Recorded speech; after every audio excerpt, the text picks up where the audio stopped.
Good evening, everyone. Thank you for joining us. My name is Clayton Floriani. We're live at Legends Field on the campus of ECS in Cordova, Tennessee. I'm joined by Britton Wilkins. Partner, glad to have you back this week. Glad to be back. We're coming off a great 38-0 victory against North Point at North Point. Tonight is homecoming, a lot of festivities pre-game. We'll be kind of keeping you up to date and also at halftime. But right now, we got the 3-2 Dragons in town tonight. Briefly, I'd like to go over our sponsors. None of this would be possible without them, so we're going to briefly run through those. We'll review last week's game. Britton will kind of bring up the stats from that. Then we'll look ahead to tonight to the Dragons. So here we go. Thanks. As you can see on your screen there, Buff City Soap, Kevin Hershke family, thank you for sponsoring this. Also, kickoffs, punts, and field goals by Tim Wilson family with Compliance Associates. First downs tonight, as always, the past 3 years, Sean Wilkins Sr. with State Farm Insurance. Timeouts are Strategic Financial, Bill Edwards, Hamp Holcomb, Chandler Gagnon, and Barrett Jones. Touchdowns, the Benny James Appliances, which is the Darren Wilkes family. Thank you, Darren, for joining us once again. Halftime show brought to you by Pediatric Dental Group and Orthodontics. That's my guys. Thanks, Steve Fuson, Taylor Colazzo, and Nate Denson. Stats and Sideline Report, that's the Sammy Reagan family with MSC Millwork. The Players of the Week brought to you by Bank 3 and Scott House and his family. And the Coach Adams Show brought to you by Matt Stevens, he and his family with Russell Oliver and Stevens. Also, thank you to Josh Regal family with Regal Pharma Lab. Also to Memphis Children's Clinic, the Jake Vargo family for sponsoring us there. So without that, this would not be possible. So as always, we say thank you so much for your sponsorship. Britton, let's review last week. Great victory, conference win, 2-0 now in the conference against North Point. So all of those games are, don't want to overlook them. That's what's going to get us to the postseason this year. Absolutely. Yeah, the game against Houston, tonight's game, games that help you get better, but games that don't help you get to Middle Tennessee. Yeah, that's right. So Murfreesboro. Mm-hmm. It was escaping me for a second. Murfreesboro. They've changed it up a little bit sometimes. I don't know how you forget Murfreesboro, but it's, yeah. But that's the key. I go there. I like to go there once a year. We went there for soccer and saw the Eagles take on the right. CPA Lions in a phenomenal soccer game. So I still remember that one. So you talked about last week, great win for the Eagles, 38-0 over the North Point Trojans. A couple of stats from that game highlights: 295 yards of total offense on 38 plays, 18 minutes of possession. That was basically all on the ground, which was Coach Adams' plan. If you can run the ball well, there's no reason to pass because you're going to control the clock. That's right. Controlling the clock when we've had some injuries, key injuries, and we don't have a ton of depth like some of these other schools. And of course, North Point similar to us. But tonight, we'll get into that in a minute. But depth is really key. So clock management, rushing the ball. Glad it worked. That was great. Couple big plays I'll mention. Jalen had a 40-yard run. Austin Hill had a 35-yard pass out of the fullback position.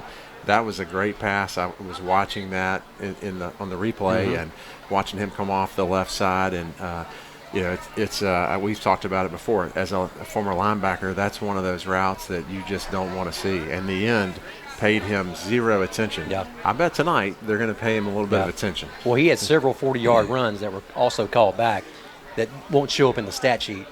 So I heard there were several of those. Peter Nern had a pick six. And then Jalen had another 55-yard run, a TD, actually, and then Tucker White, another touchdown. So we scored 7 in the first, 14 in the second, 10 in the third, and 7 in the fourth quarter.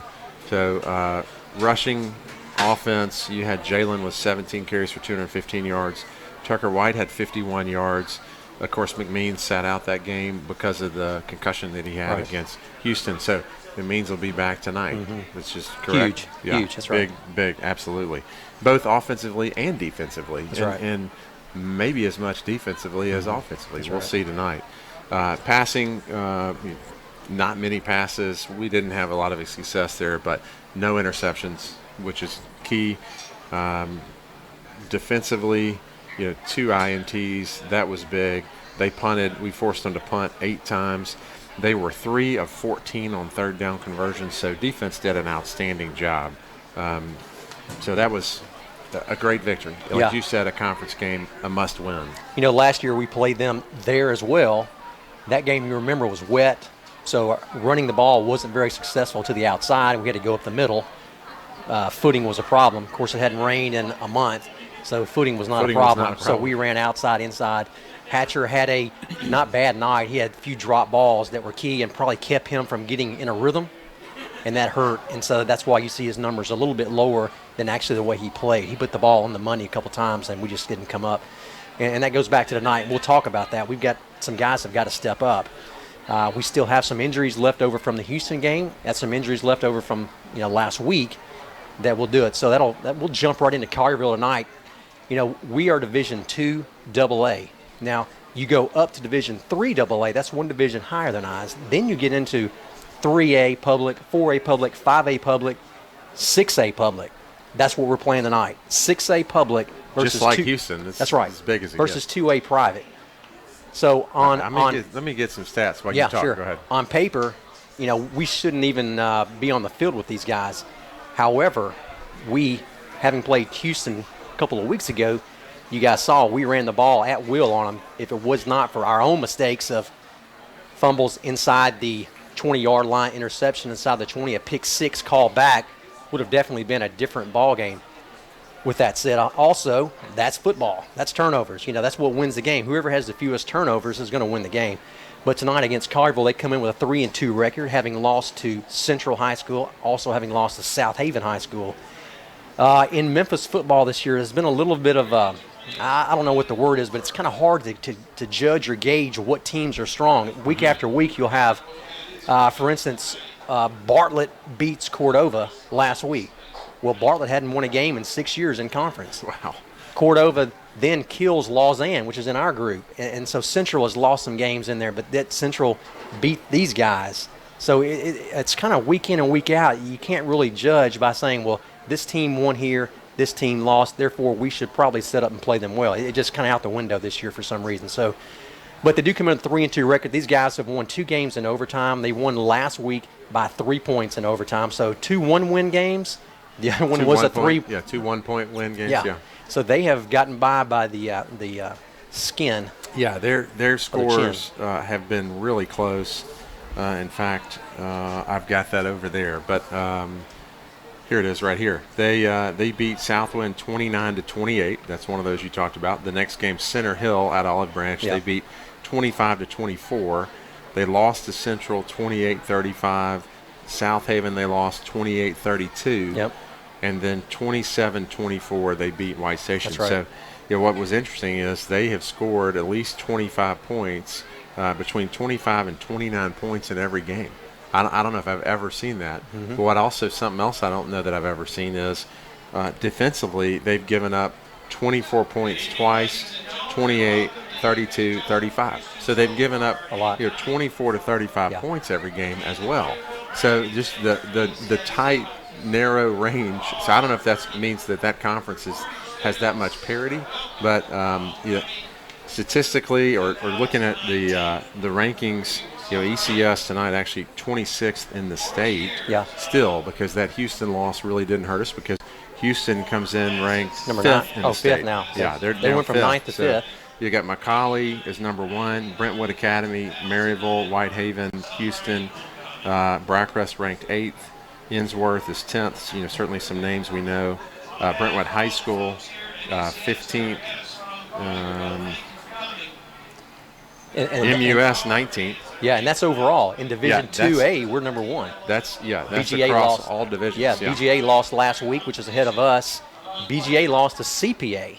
That's the one. It's hard. I mean, of course, Jonas Rodriguez, a great coach here, helped build this program, and Coach Adams and Coach Rodriguez still very close. Talk often, and that's one of those schools we want to see them win, except when we play them. Yeah, that's right. And it's a good football team, but they apparently didn't match up very well against CPA. It's kind of what we've talked about here in Memphis. It's one week to the other. Like, man, how does that?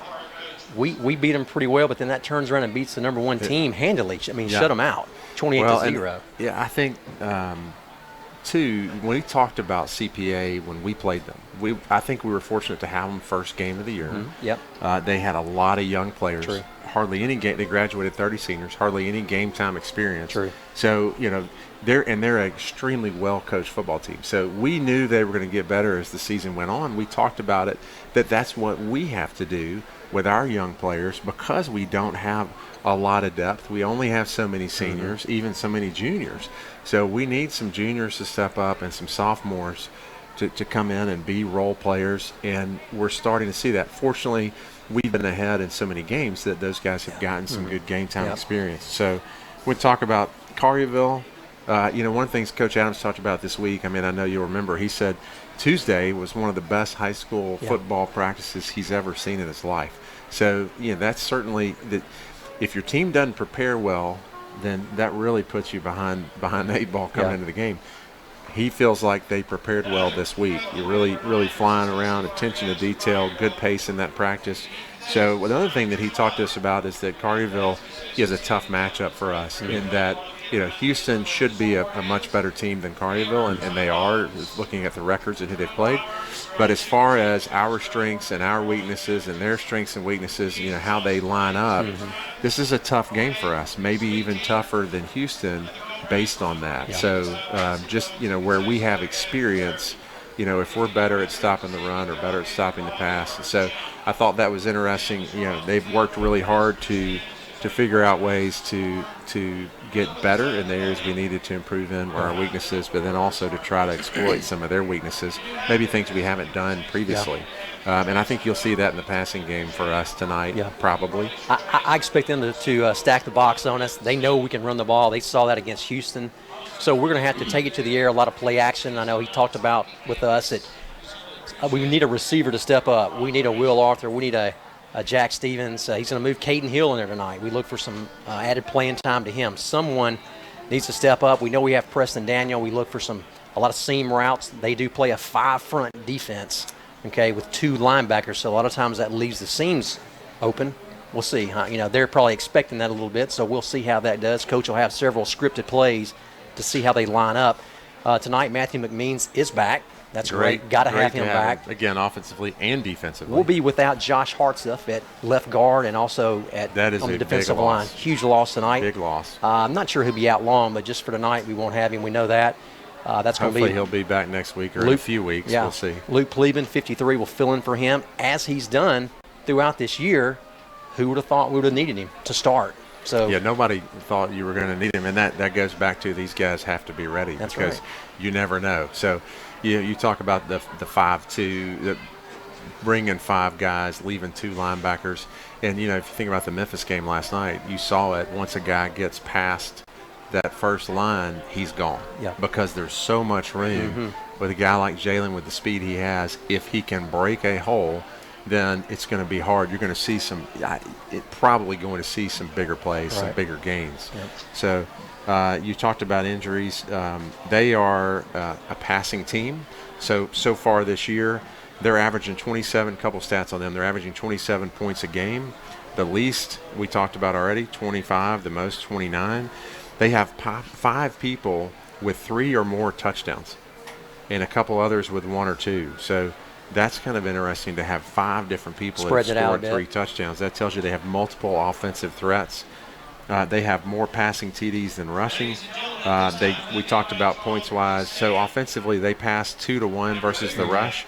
They're averaging 166 yards passing, about a 50% completion ratio, slightly above. So an accurate passer. Their quarterback, Austin, is number 16, is a senior. And the thing about him, Coach talked about it, we've really got to contain him. He can break one. He can get loose. Yeah. He can keep a play going a lot longer than an average quarterback can. Not a big guy. The word I like to use is we don't want to play flag football with him. We don't want him running around, extending the play, which breaks down our coverage. And then kind of like Houston, we had a couple plays open up like that we lost, contained, kind of lost our eyes on where we were supposed to be and got beat deep. Yeah, so rushing, it's really about 2 guys, but primarily one. Trevelyan, he's number 41, 84 carries for 347 yards. He's averaging 69 yards a game. And remember, that's with them passing 2-1. Right. So he's an effective rusher. Receiving, they have two key threats. They're Smith, number 23, is a senior, 261 yards receiving. Alexander, number 2, is a junior with 186 yards.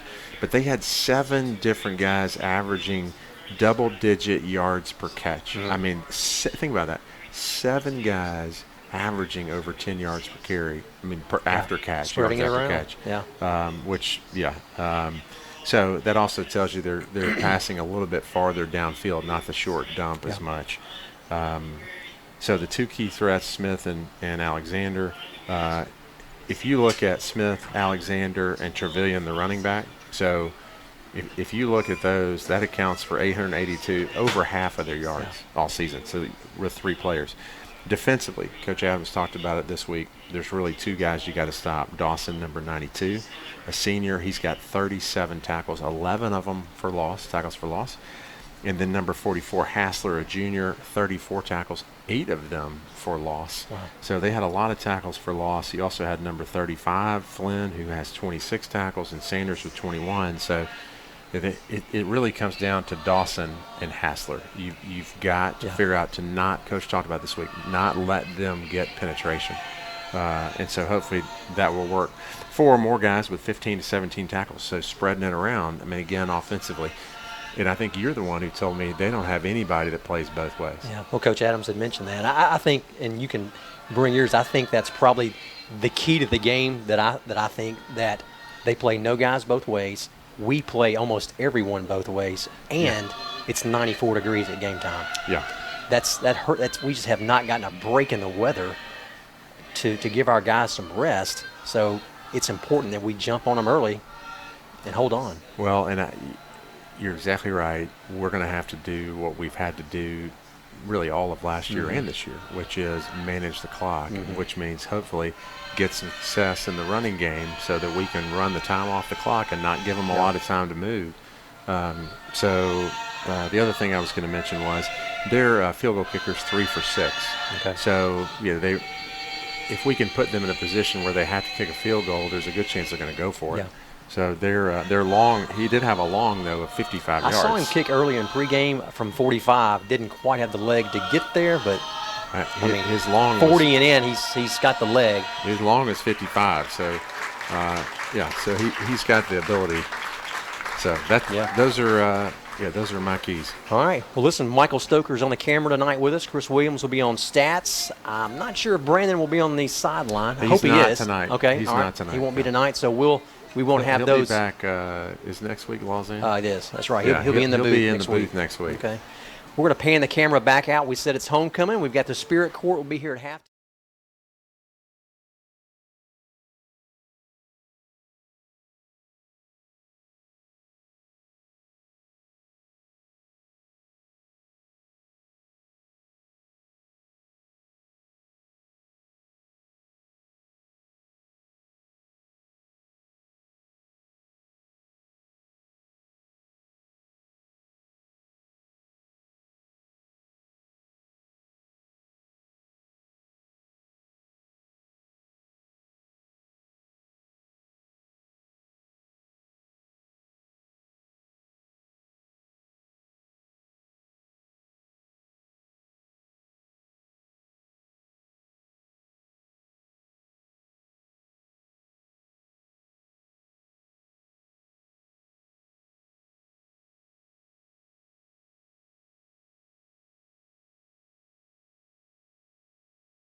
All right, just under 4 minutes until kickoff. Captains will be coming right out. Matthew McMeans, number 20. Preston Daniel, number 33.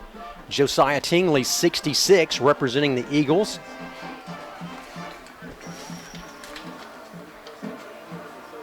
'16, Mitch Austin. There on your right, their quarterback. Also a captain, number 44, Ethan Hassler.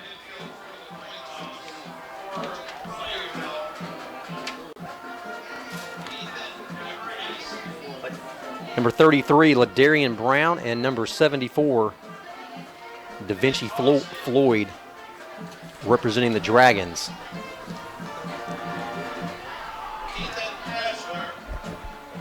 Clayton, while you watch the coin toss, I'm going to thank our sponsors again, Buff City Soap for the pregame show. Thank you, Kevin Hertzke. We've got kickoffs, punts, field goals tonight, brought to you by Tim Wilson and Compliance Associates.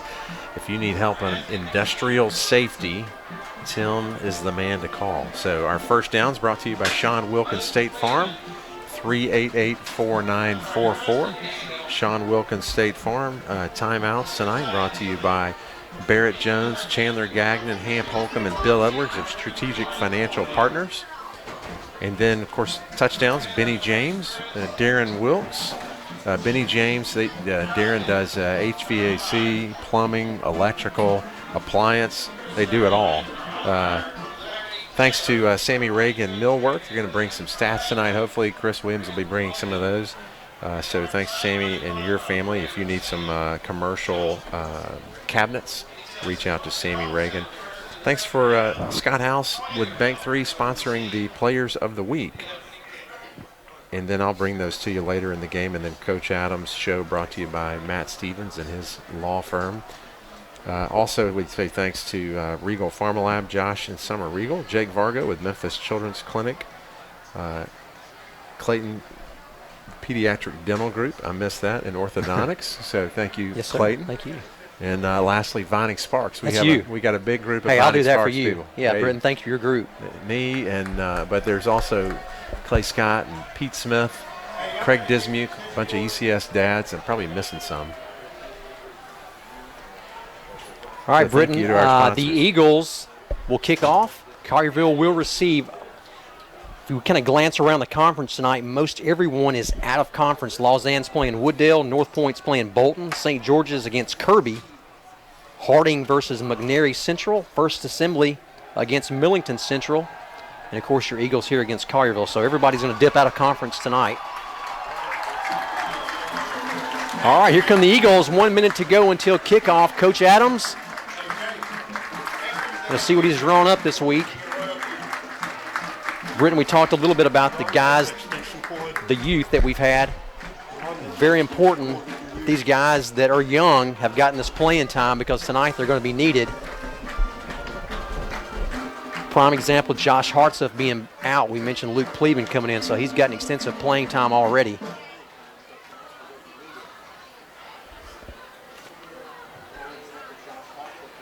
Ben Lucas not with us tonight. He's had a lingering shoulder issue, so he'll be out one more week. Noah Newhouse out as well. Good young players. Of course, Carson Gagnon out one more week.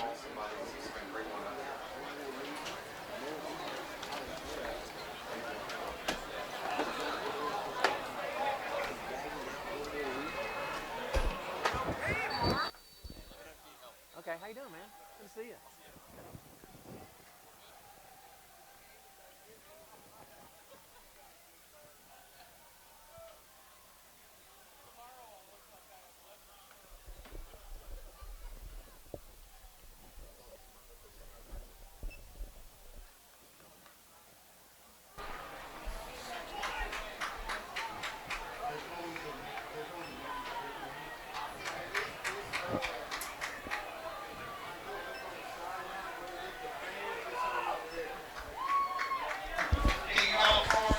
All right, Evan Stuckey tees the ball up. We're going to get this started. We're going to be kicking south.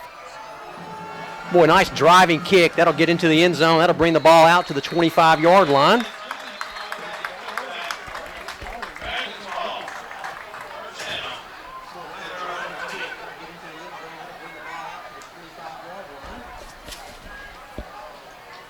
I said 25, Britton. It's the 20. I'm thinking college ball. That's all right. We had a little college ball last night. We when did. The Tigers What a great game. whipped up. They whip up on anybody. They almost got whipped. Tigers beat the midshipmen from Navy. All right, first play right off tackle. Boy, nice tackle by the Eagles. About a 5-yard loss. Depends on the forward progress they give him. Yeah, nice play. Agapos wrapped him up. Baker came in over the top. Baker, sophomore, getting his second start. Last week was his first one against North Point. Of course, with Gagnon out, he'll fill in. Also, Nern, number 13, also at safety. Weitzman at your corner. Will Arthur, number 14, the bottom of your screen at this corner. Of course, Austin Hill, outside linebacker, this side. Preston Daniel, the quick toss. He'll pick up probably 6 on the play. Arthur there, Nern coming over the top to wrap him up. That'll bring up 3rd down and 4. That's one of the connections you're going to see tonight, Austin to Smith. We talked about passing-wise. They pass twice as many times as they rush in a game. All right, 3rd and short.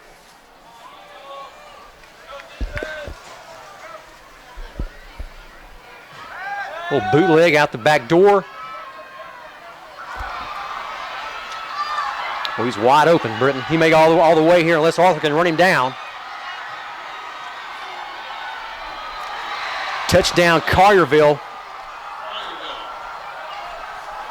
Boy, he just had a man wide open in the middle. Just kind of sat down, didn't he? Well, minute and a half off, 3rd and 4. Nice throw and catch, really more of a nice run after the catch. Chris, that's almost an 85-yard, well, about an 80-yard, 83 yards officially. Kick is up and good, so 10:29 to go in the first quarter. Collierville strikes quickly. 73, yeah, thanks, Chris. 73 yards. Well, we talked about it in pregame. This is not a team that rushes extremely well. They can rush, but they're passing twice as many times as they are rushing, which I can't say we've seen a team like that this year. I don't recall. I just see people more balanced or more on the rushing side. Yeah. I didn't quite get a good look to see, what allowed him to sit down right in the middle of the field. There was nobody on him. We had 2 guys trying to keep contained, and then they rushed once they realized it was a pass. So I don't know I'm not sure what happened.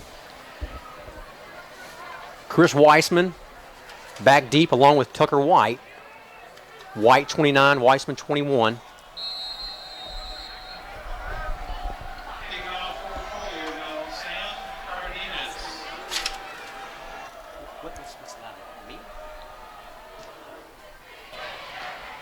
All right, Collierville will drive that actually out of the end zone. Well, it was about a yard into the grass behind the back of the end zone. The Eagles will take over on their 20-yard line. We'll bring the offense out. Jacob Hatcher, number 2.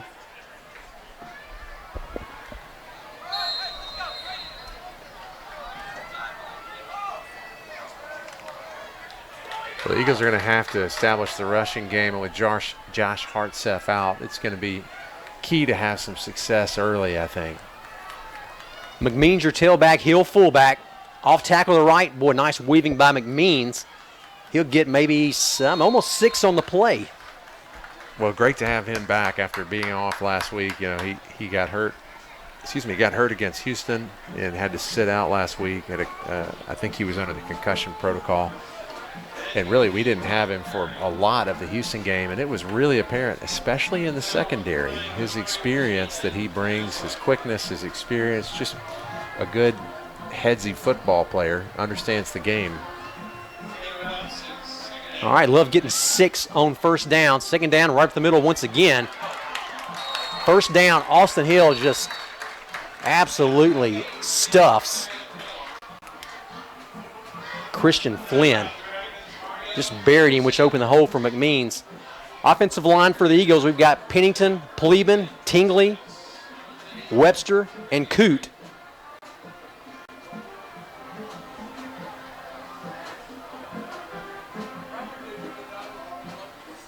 That'll be first down, ball on the 33-yard line. We're going to bring Pennington up top, number 19. Stevens down at the bottom of your screen. Hill once again offset to the left of Hatcher. One more time to the left side. McMeans finds an opening. 9 yards up the gut. Really good job on Da Vinci Floyd, one of their big defensive linemen. he got double teamed. Trying to And see nice who job. double-teamed Yeah, him. well, nice job by Cleveland to kick out. Nice job by Hill to block down on the linebacker. Just a great job of sealing that off. Look how that line got pushed about 2 yards deep. Boy, I would love to be able to do this all night. Force them to have to beat us with their passing Well, game. and 2nd and 1, you just can't. It gives you opportunities to go big. Just like the same play once again. McMeans going to get the corner now. Turn it up. Got a flag on the play, maybe a holding as he got outside. Well, I didn't see much, Britton. Well, they're pointing back.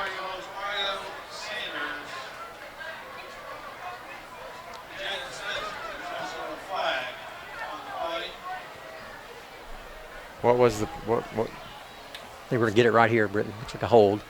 Holding. Let's see if we can watch. You know, we've had probably 50 to 60 yards a game in penalties. Oh, I saw that. I actually didn't see the hold. If you, well, right here. Hard to say. All right, 2nd down, 13. Greenwood, quick strike up the middle. He'll pick up probably 5 on the play. The interesting thing about that, Clayton, the guy that threw the flag was behind the play. And I had the same view, and I couldn't tell that he was holding. So I don't know what. Hopefully that's not going to be an issue for us. Well, it was almost like the guy turned his back, so therefore he thought we were holding him and didn't let him turn around. All right, 3rd down and a long 8. 7:37 to go in the first quarter. Well, penalties, they hurt. All right, looks like the Eagles will put it in the air. We got Arthur up top, Stevens and Pennington down at the bottom of your screen. Greenwood in the backfield. Boy, great pass by Hatcher right in the hands of Arthur. Can't come up with it. Very promising, Britton. Just once again having a hard time holding on to the ball. Got to bring those in. It was a good route. The ball was just a hair high, just a hair. Arthur was fully extended. It hit the tips of his fingertips. Not an easy catch. No doubt about it. That's about 2 inches, I think, away from being caught. Stuckey back deep for the Eagles to punt. The thing that hurt you on that, Clayton, is we had momentum. We had momentum rushing the ball. You had 2nd down and 2, and you talked about it. It gives you the opportunity to do a lot of things. We got a 1st down. Fake punt. Fake punt. Fake McMeans, punt. boy, a lot of room. A lot of room. 1st down Eagles. Wow, I love that call. Great play call. Hadn't seen I that love since that CPA. Nobody's expecting that from the 32-yard line. I mean, you just said we hated to lose the momentum we had. We got it back. Absolutely. We're back, Mortimer. We're back. Great play call. Coach Adams. That's a great play call because it worked. Absolutely. If it didn't work, that's it. But when you play a team like this, a great football team, as we already talked about in pregame, where you've got a matchup, you've got an unfortunate matchup in some key areas. You need a few breaks. Not as much room there. Agapos at fullback. He'll pick up probably 1. McMeans on the carry. Fake punt probably was 25-yard fake punt, probably, Chris.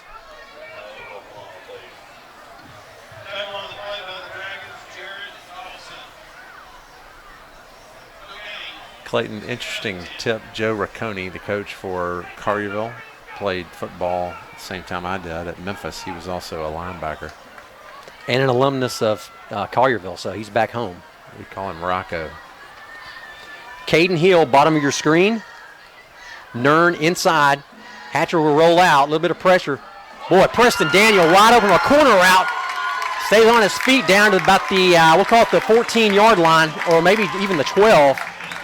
Boy, great throw and catch.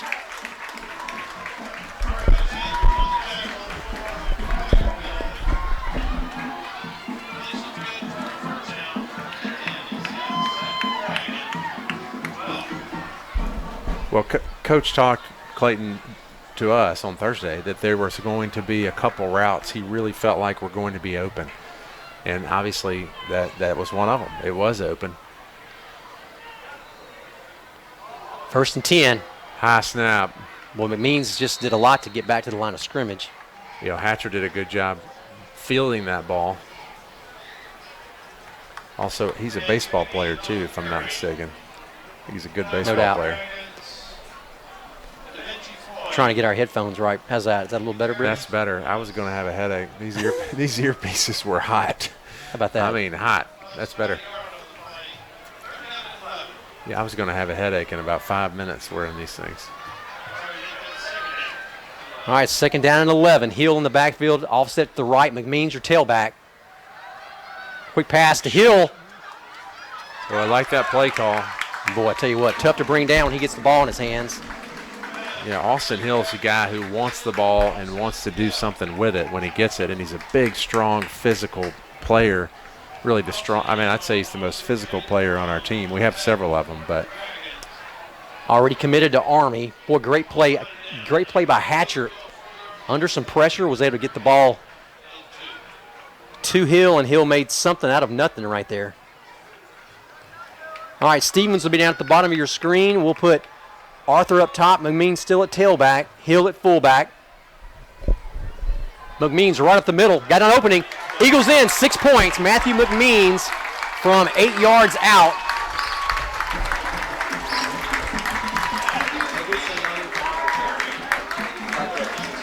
Nice job of blocking. Boy, just completely different tone after that fake punt.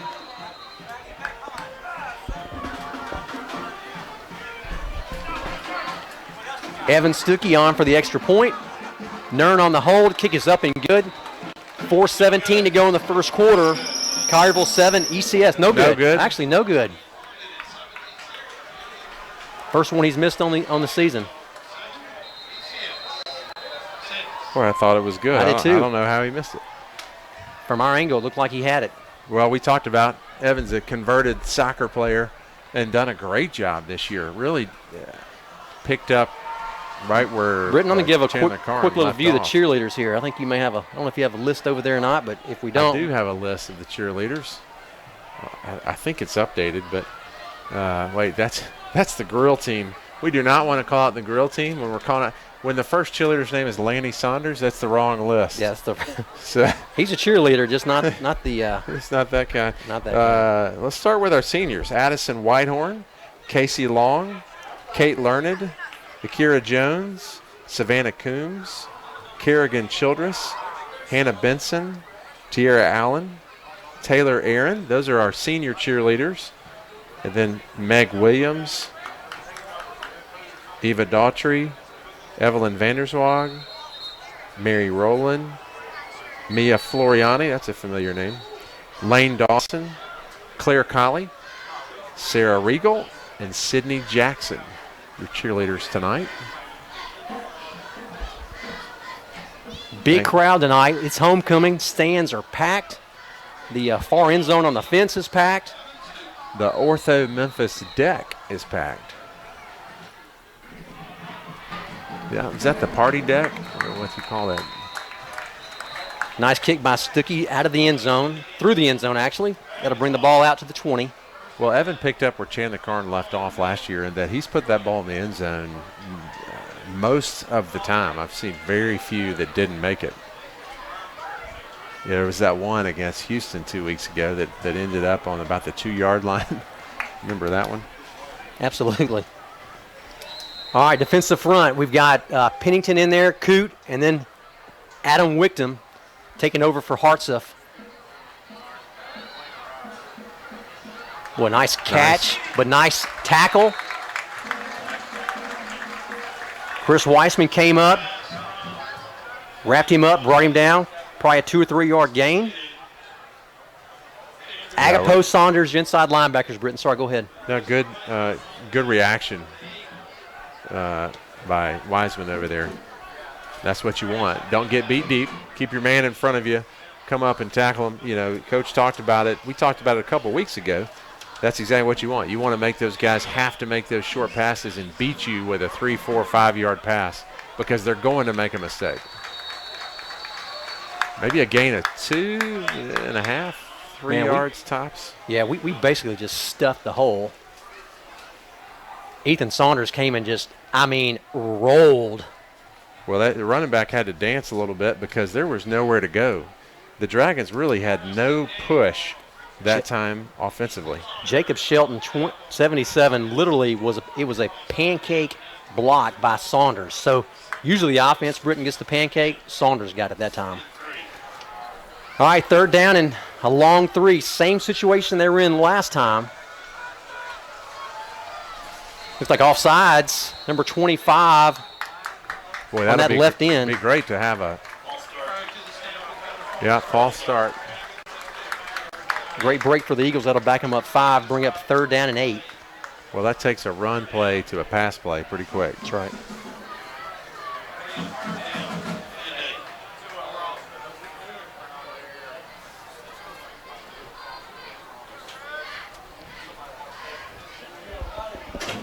Britton Austin Hill, outside linebacker, number 4 this side. You haven't seen him run the ball yet to his side. I don't blame him. I wouldn't run to his side either. Boy, going deep. That's going to be, a nice throw. Overthrown. Weissman on the coverage. Step for step with him. If the pass had been on the money, we may have been in trouble, but well, he still forced the quarterback. He wasn't wide open. He forced the quarterback to have to put it in the right place, put a little pressure on the quarterback. You do the whole thing? I guess. Is there a mail in? Yeah, right there. Just plug that in. Don't worry about this right here. Long, just all right, Peter Nern back on Eagles' 40-yard line to receive the punt. I have the wrong side. I need the other one. Substitution infraction there? What's wrong? What's wrong here?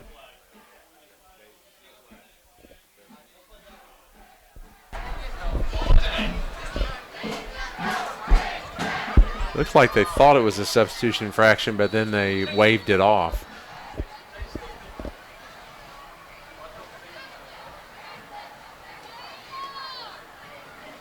Eagles look like they have a return on. It wasn't very aggressive on the rush. Boy, nice roll for the Eagles. That'll bring the ball to the 40. They'll mark at the 47-yard line. Great field position. 2:32 to go in this first quarter. All right, Britton, those first series, Coach has those scripted plays. We'll get in this situation. We'll do this. If we get fourth down, we get the momentum, we'll fake it. What do you think he draws up this series? Well, I think he's going to start.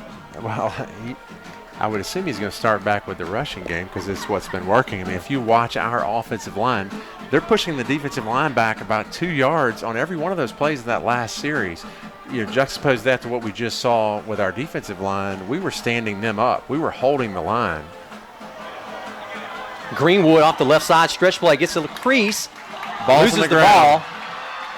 From the reaction of the Dragons, I'm going to say they recovered.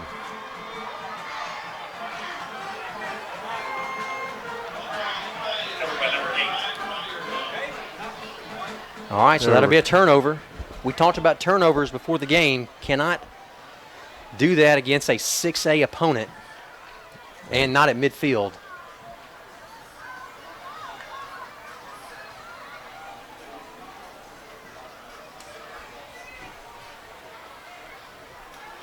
Got some fans watching from Martha's Vineyard tonight. That would be my parents, my mom. Got some family at home. The Witherells and the Abels watching tonight as well.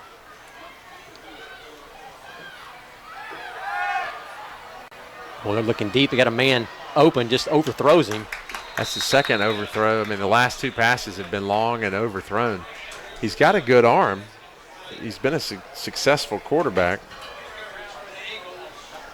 Mitch Austin.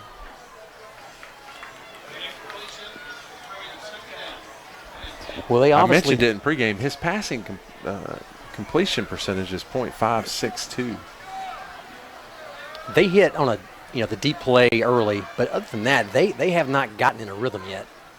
Yeah, that first pass he hit was about 15, 20 yards downfield. That's a lot easier pass to make. The guy was wide open curl. in the middle. Mm-hmm. Yeah, I mean a curl route right over the middle.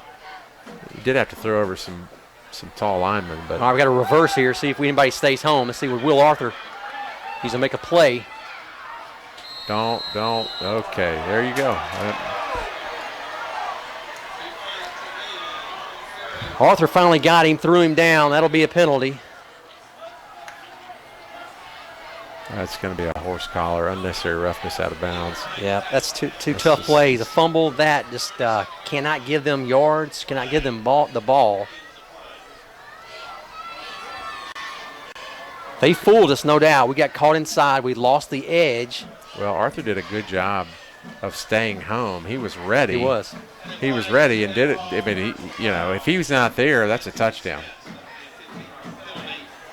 Problem is we just tacked on 15 yards to about a 7-8 yard run.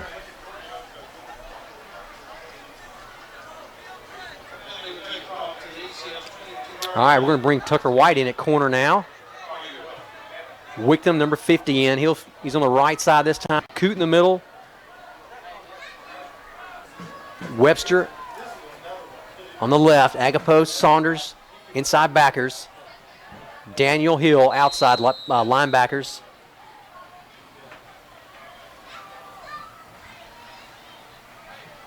Be a quick pass to the flats. Boy, a lot of room. Boy, nice play by Tucker White. Tucker White, he was on him immediately. Boy, he really did. He spotted it, came up, and just laid the wood. Tucker came back. That was a great open field tackle. We always talk about it. One of the best I've seen this year. Yeah, open field tackles, they look like they should be easy. They're not.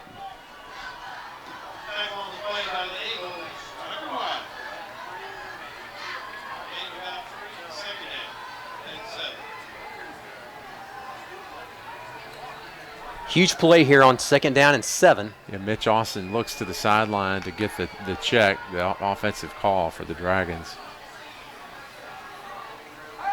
Well, once again, quick. Well, great play. Was that Preston Daniel? It was almost picked off. It was through the hands of the receiver. Looked like that might have been Tucker White there. Almost like Daniel got a deflection on it. All right, 3rd down and long. 1 minute to go and 10 seconds in this first quarter.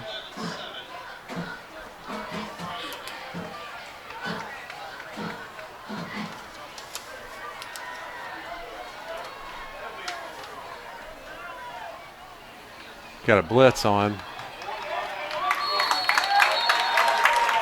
A great hold on 3rd down. Looks like we had a linebacker blitzing. Great play. Adam Wickham was there. We had a slant on to the wide side of the field. We had a slant on Ethan Saunders, moved around to the weak side and basically ran a jet. Moving from his linebacker position. Boy, as a former linebacker, I love to watch that. That is fun to watch. Tell that us, football. tell us at home, why do we run that slant? What purpose does that give our backers? Well, it gives us an advantage over the offensive lineman. Boy. Kick us up and good. Yeah, it gives us an advantage. The offensive linemen, they think they're blocking a guy, and when we shift and slant, it makes it hard for them to block the guy and make their assignment.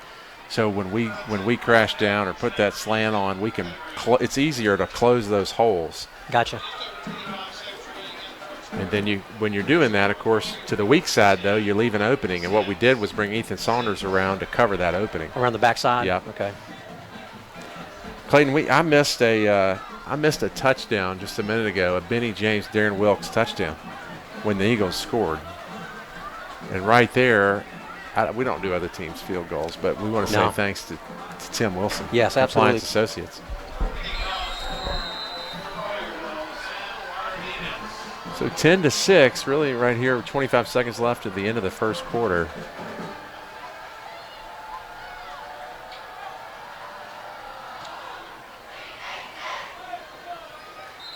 Another one in the end zone tonight. Nice leg by Sam Cardenas to get that ball into the end zone. So the Eagles will come out, 25 seconds to go. We'll probably get one play off here, and then we'll flip the field to start this second quarter. Well, the Eagles deferred and elected to receive, if I'm not mistaken. I know we're going to receive. I assume we deferred to the second half. We did. So the Eagles will have the ball coming out at the beginning of the second half. All right, Blake Barnett going to come in at right tackle, going to give Cooter rest. Pleban Pennington still on the left side. You know, Clayton, for a turnover on that last drive, a turnover and a 15-yard personal foul, I think the Eagles are fortunate only to give up 3 points. Absolutely. Against a strong Collierville team. Nice play there by Cole Shive. All right, that'll do it.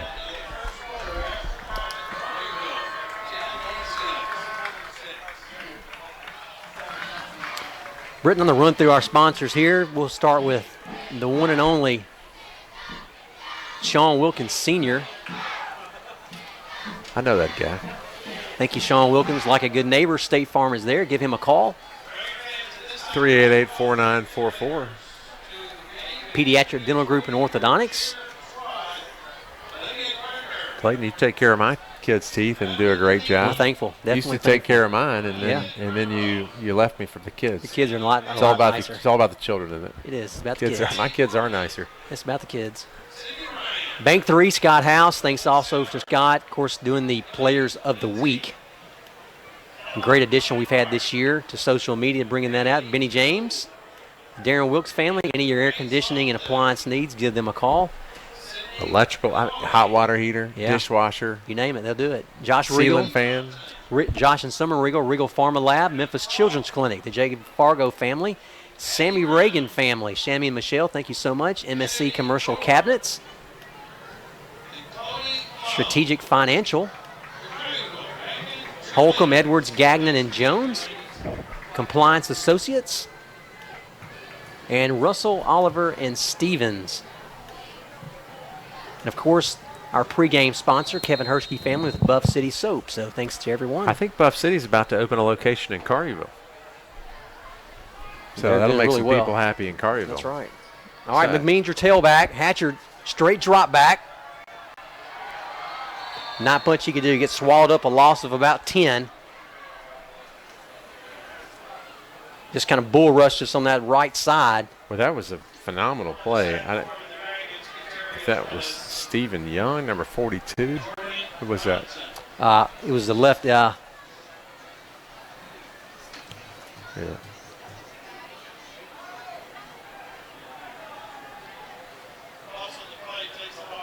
82. Terrence Choi, is that right? I don't know. I know it was I think it was 82. Well, a loss of about 10. Second down and 20. McMeans off the right side. Boy, just so deep in our territory.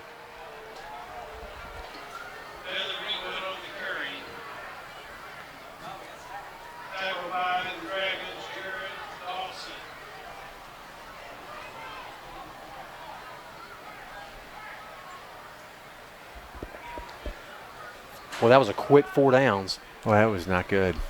That's what that was. Yeah, that was just Stuckey going to be back to punt.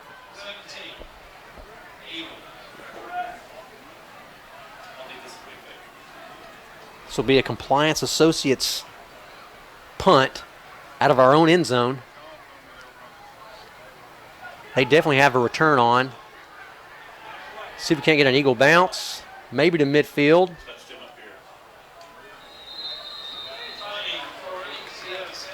All right, so Collierville will take over at midfield, 10:15 to go in the second quarter. Actually, on the 45 of the Eagles.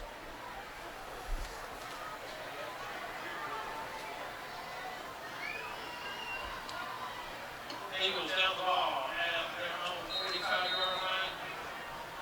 Dragons ball. First and 10. All right, Dragons up. No doubt the Dragons have made fewer mistakes. That's the difference in the game so far. Draw. Going to be holding. Wow. Dietrich Pennington just Ran him down. laid him out. It's got to be holding. That's why that end was so open. It is. It's holding. Well, Dietrich was on the far left side.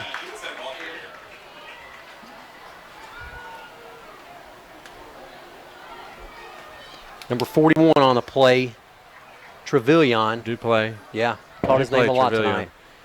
He's their leading rusher. You know, Dietrich's been offered by most major colleges from Alabama to Clemson to Georgia to whoever. That's the play that I'd send him. Yeah, you can add that play to the hustle. That's the hustle play right there. And some guys have that, and it's in the heart, and some guys don't. And the ones that do, they can go to the next level when you have Dietrich's size and speed. That's right.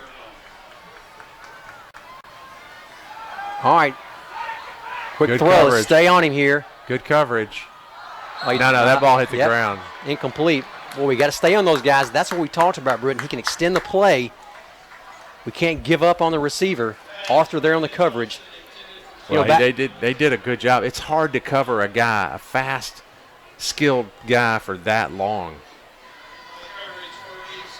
You know, back to Pennington on that play. Now, there was a hold, but if there wasn't a hold, had he not made the tackle, that was a touchdown. That was a touchdown-saving tackle. Well, he didn't just tackle him. He cleaned his clock. He did. He bulldozed him. And Trevilion said, I don't want any more of that number 77. I can promise you that. All right. I don't want any part of 77. Not even in my heyday. I don't blame you. Second down and just long. Assuming I Option had. play. Nice play by Will Arthur to wrap him up. Pick up of probably 6. A little something different. Have not seen the option yet from them tonight. Well, I hope they do better at the option than Memphis did last night in the first half. They had that set up for shuttle pass, too. Chris said one of the options on that was a shuttle pass. They could have done a shuttle pass. That's well, the option is a triple option, especially the triple option gives defenses fits. I don't care who runs it. All right, huge third down, 3rd and 15. Blitz opposite side. Preston Daniel. Almost. Weissman there to make the interception. Could not come up with it. I mean, almost. It's surprising. He was going down. Ball just got on him a little too quick. Great play, though, by Weissman breaking that up. Boy, that a great stop by the Eagles. Yeah, they lost 5 yards on that series, Clayton. I can promise you, Dupe Trevilion, he met Preston Daniel. Preston said, welcome to Legends Field. That's right. He just blocked him, bull rushed him, chasing down the quarterback. That's what you like to see on a blitz. Boy, I'd love to see a good return here and get out of our end of the field. Zach Baker almost with the block. That'll roll into the end zone. Get in the end zone. Great Boy, job, well played. That was well played by Peter Nern. He faked them all out. They could have recovered that ball, caught that ball down. That was a heads-up play by Peter Nern. Yeah, it's the little things like that, Clayton, that make a huge difference. Because if we have the ball right now on the 2-yard line, that is a massive difference. Now, we're probably going to run up the middle and not able to open the offense up. 9:13 to go in the second quarter. Peter Nern may try out for the play. Some good acting right there.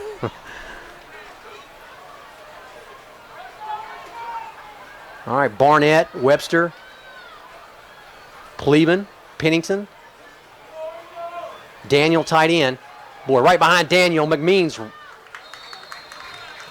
It's good for 5 or 6. I'd run behind Preston Daniel and Dietrich Pennington and Luke Cleveland all night right there. So we had some kind of a trap on, looked like. Well, we pulled Carlton Webster. Pulled a guard, we pulled Webster from the backside to help kind of kick out. Probably about if we'd have held that block, we probably would have had 4 or 5 more. Second down and 5.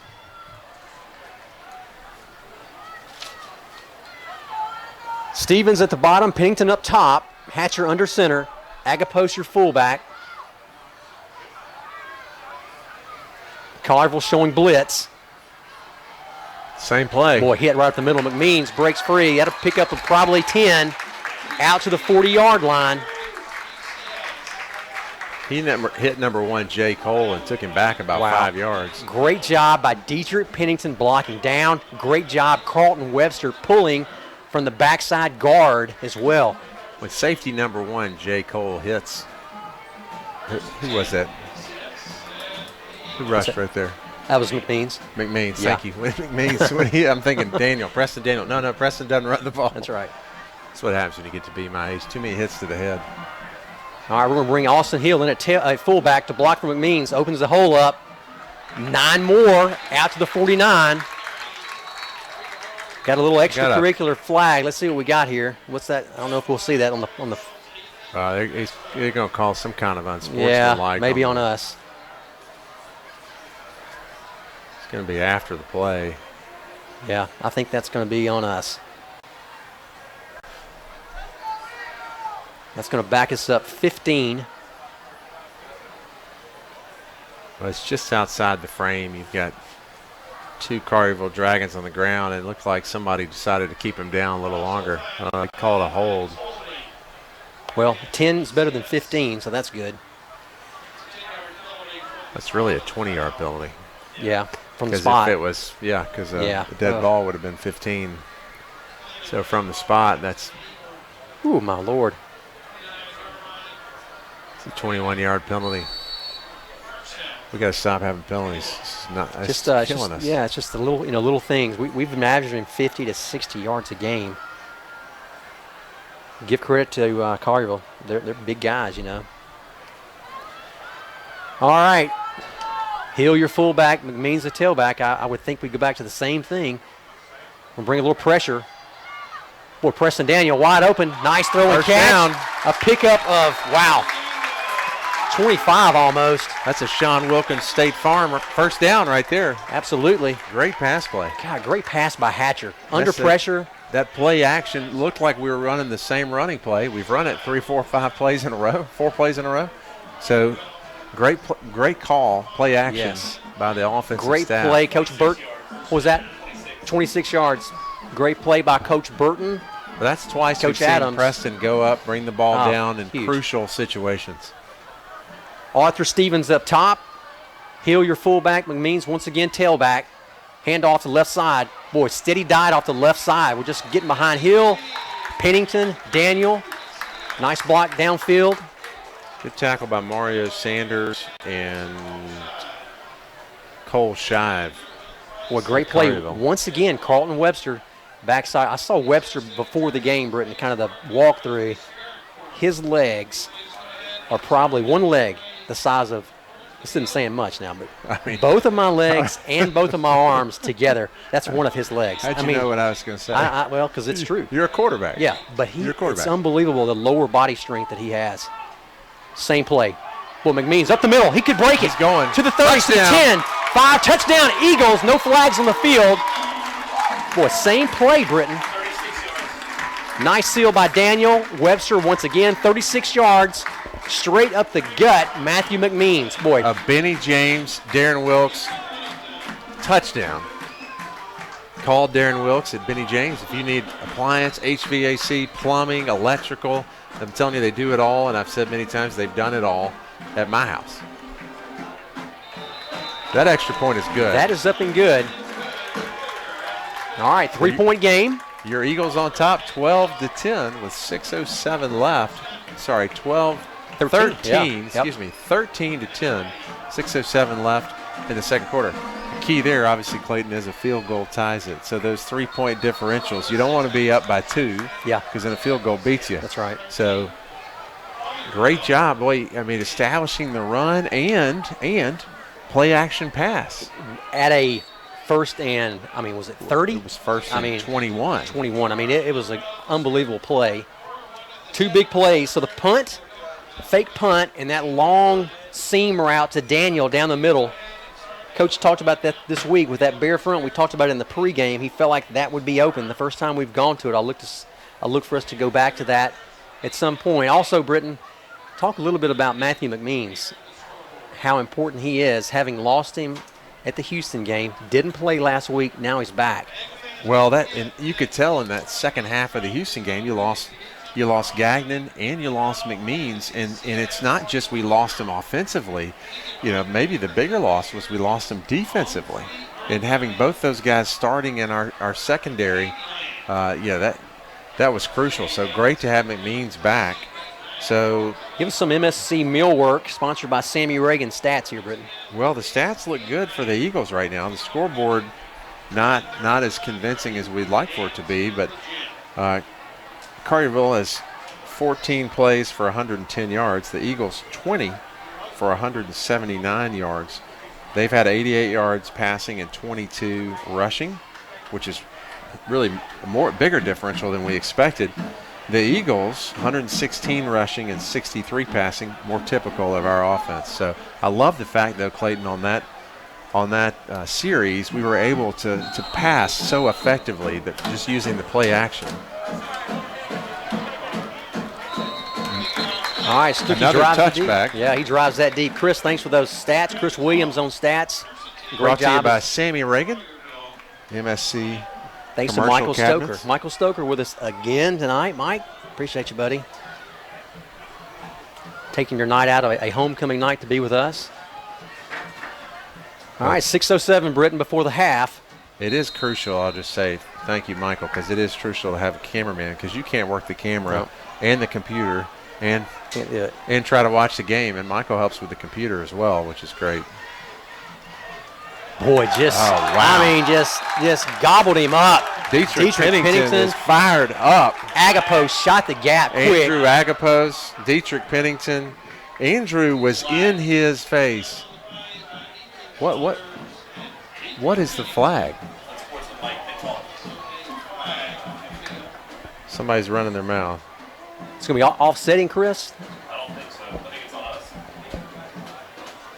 Boy, just huge play. Man.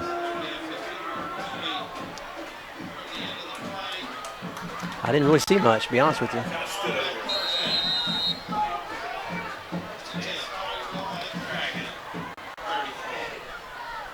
Well, whether it was or it wasn't. We've got to stop shooting ourselves in the foot. Yeah, I mean, you can't play a team with. I mean, they got like 3,000 students in the high school. Yeah. 3,000. I don't know. It's a massive number, and all we got to field is this group over here. What, 50 guys?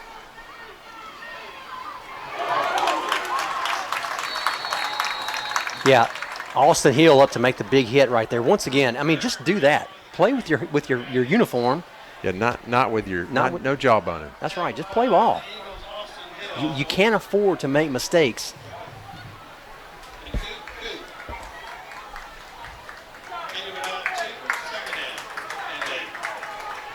Second down and 8. I really like the hustle, Dietrich. You see Dietrich coming off right there, Dietrich Pennington. I like the hustle he's playing with tonight. A lot of heart. Quick pass. Good for the first down. Nice play by Weissman to get him down, number 21. Just a nice throw and catch. Austin. Well, we're going to see a lot more of that tonight. Not just because it's working, but that's because that's what they do. It is. That's their playbook.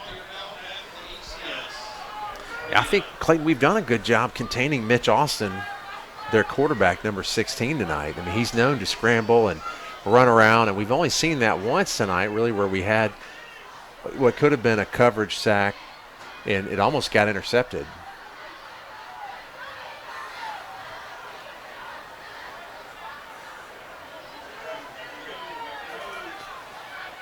Ball dropped by the Collierville receiver, number 2, Scotty Alexander. Nice play by Saunders to get his hands up on that. Daniel over there also. Well, Scotty Alexander's their second go-to receiver. He's had 186 yards coming into this game on the season. Their leading receiver, Smith, has 261 yards coming into this game. All right, second down and a long 10. Carver going to the quick passing game once again. A little bootleg out the back door. Looking for a corner route. Getting chased by Saunders. Here's what we talked about. Yep. Nowhere to go. Coverage sack. That's right. I don't know how that went to holds. They had Austin. I don't know how that. I don't. Yeah, you'd think you're going to get a hold if you run around that much. Hey, hand it to Austin. Well, extended the play.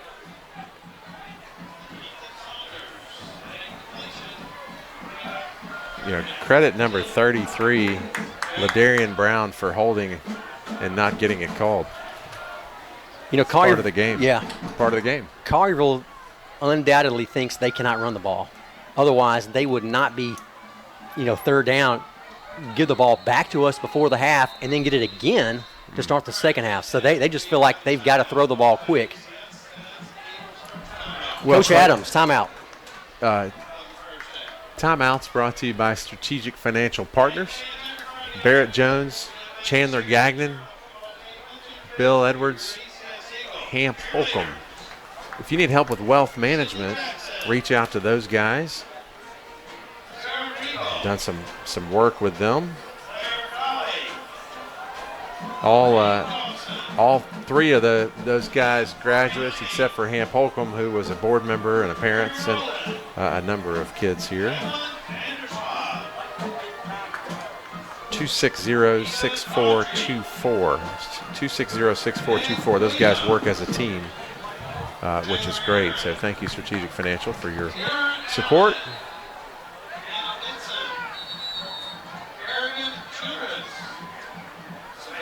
Well, I tell you what, just really proud of the Eagles tonight. Please, we've got 3 new guys starting tonight: Weissman, Baker, and Wickham.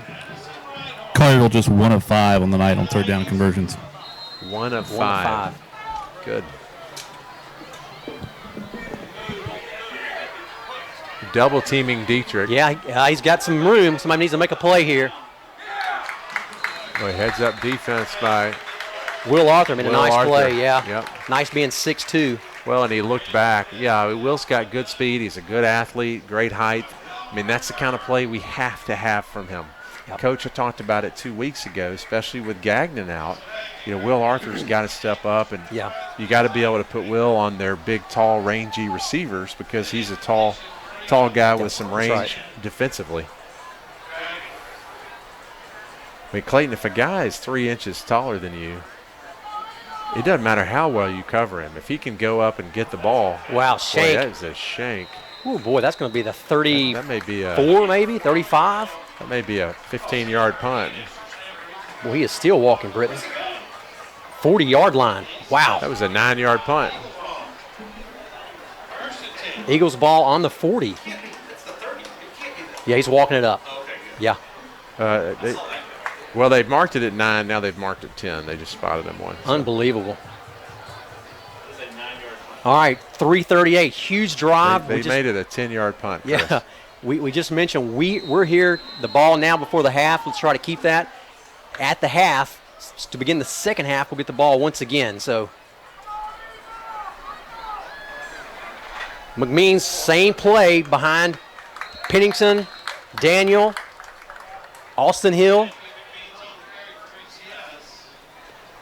Nice kick out.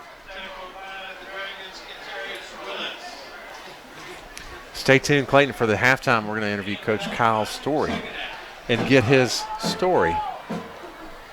That was a layup. I love it. Matthew McMean's going to get a break. Greenwood back in. Hadn't seen him since a couple of series ago. See if we can't get a quick strike. Left tackle again. Boy, they had a blitz on that side. They brought the house that time. Just not enough men to block. Well, you got to give Jalen a little bit of room, and I've been impressed this year, really, how he's hit up in the hole and how he's made guys miss, but he didn't have anywhere to go on that play. Man, what do you call here? Huge play, 3rd and 6. We need to run some. One thing you do is you take your time. The play clock is running. I'd like to do 2 plays. I'd like to go for it on 4. Chris Williams calling for a bootleg. I like that. Gives you an option to run. You're on this hash, bootleg to the opposite side of the field. You got a right-handed quarterback. Stevens, Pennington up top. Saunders, your tight end. They're going to bring the house. Here they come. They're packing the box. Quick slant. Looks like trying to get them off sides. We'll get a timeout. Nice call by Coach. Try that if not. You run as much time as you can off the play clock. Yeah. Try to get a 5-yard penalty on them at the same time. That's a great play. You can't take those timeouts in with you. They don't do you any good at halftime. All right, so Coach Adams is going to call him up on the sideline. Hopefully we'll get 2 plays here to extend this drive. Well, Collierville is such a threat offensively on passing game. We do not want to give them a chance to run 3 or 4 passing plays because they've got the ability, they've got the speed guys, they've got the talent to score. Eagles Yeah. just 1 of 3 on the night on third down conversion attempts. 1 of 3. Yep. Of course, they picked up the long run on the fake punt, which technically is a fourth down conversion. Okay. Thanks for those stats, Chris. Yep. Thanks for those MSC Millwork stats by That's Chris right. Williams. Brought to you by Sammy Reagan and family. All right. Well, you know what, Britton? You blitz, you live by fire, you die by it. So, I mean, we could pop one and go all the way, or they could stuff us in the backfield. Let's see what they do. Quick slant to the slot guy. Boy, he's open, isn't he? Boy, right up the middle. Oh, Right that's at the enough. mark. That's enough. Oh, the spot on the other side Well- is a first down. They've already motioned it. They are. Wow. They didn't they didn't measure. Man, Back that up, Britton. Let's see what happened in that replay real quick. what happened is a lot of heart. That's what happened. Now we gotta move. Man, Hey, nice Dietrich, play. they ran right behind Yeah, Dietrich. all night. They pulled Dietrich Pennington. And it's like pulling a freight They train. just blocked down and just collapsed that line. That's like being over at Shelby Farms and seeing a giant bison coming. your Greenwood way. with an opening. Nice play, out of bounds. Pick up probably 12 on the play. Well, out of bounds stops the clock. Plus, it's a first down. Great play call once again off the left side. I mean, I don't know that Collierville is surprised where we're going with the ball. They just can't stop us. They can't apparently. stop it. What do they say, Clayton? It's hard to stop a train. It's hard to stop Dietrich. It is. Darren Wilkes, Benny James can bring you a train HVAC unit. He brought me one this year. Pennington up top. Stevens inside receiver. Greenwood, your back. We're going to flip Saunders and Hill. Saunders will be an H-back. We get a timeout on the, looks like, by. Timeout on the Dragons, I think.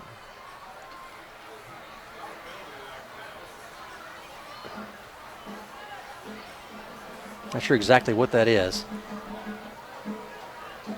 Oh, the official called timeout. Official on the opposite over on the Collierville side.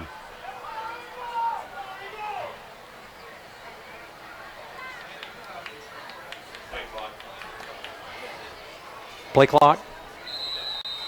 Wasn't started. I think they needed to restart it. Okay. It'll run down. Okay.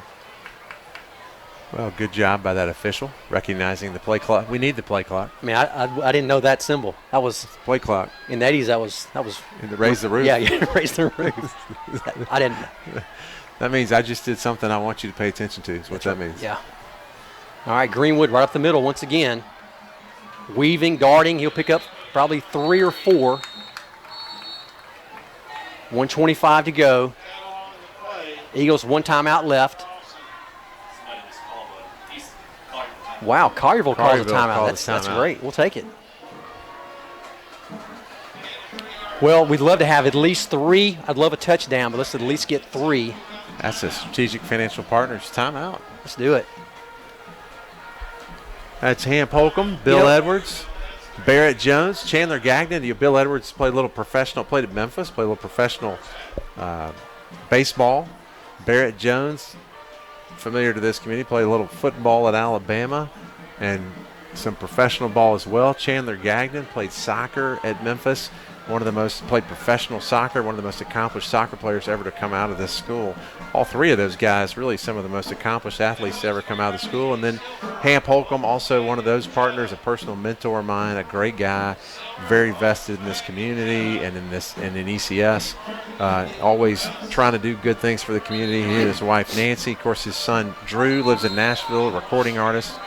All big supporters of the school and just a great part of this community. So thank you to those guys for sponsoring tonight. If you need some help with the wealth management, and who doesn't? I mean, I guess if you don't have enough to manage, that's like I feel like I don't have enough to, there's nothing to manage. It's just going out the door as soon as I make it. All right, we're going to new formation here. We're going to stack. Extra blocking in the backfield.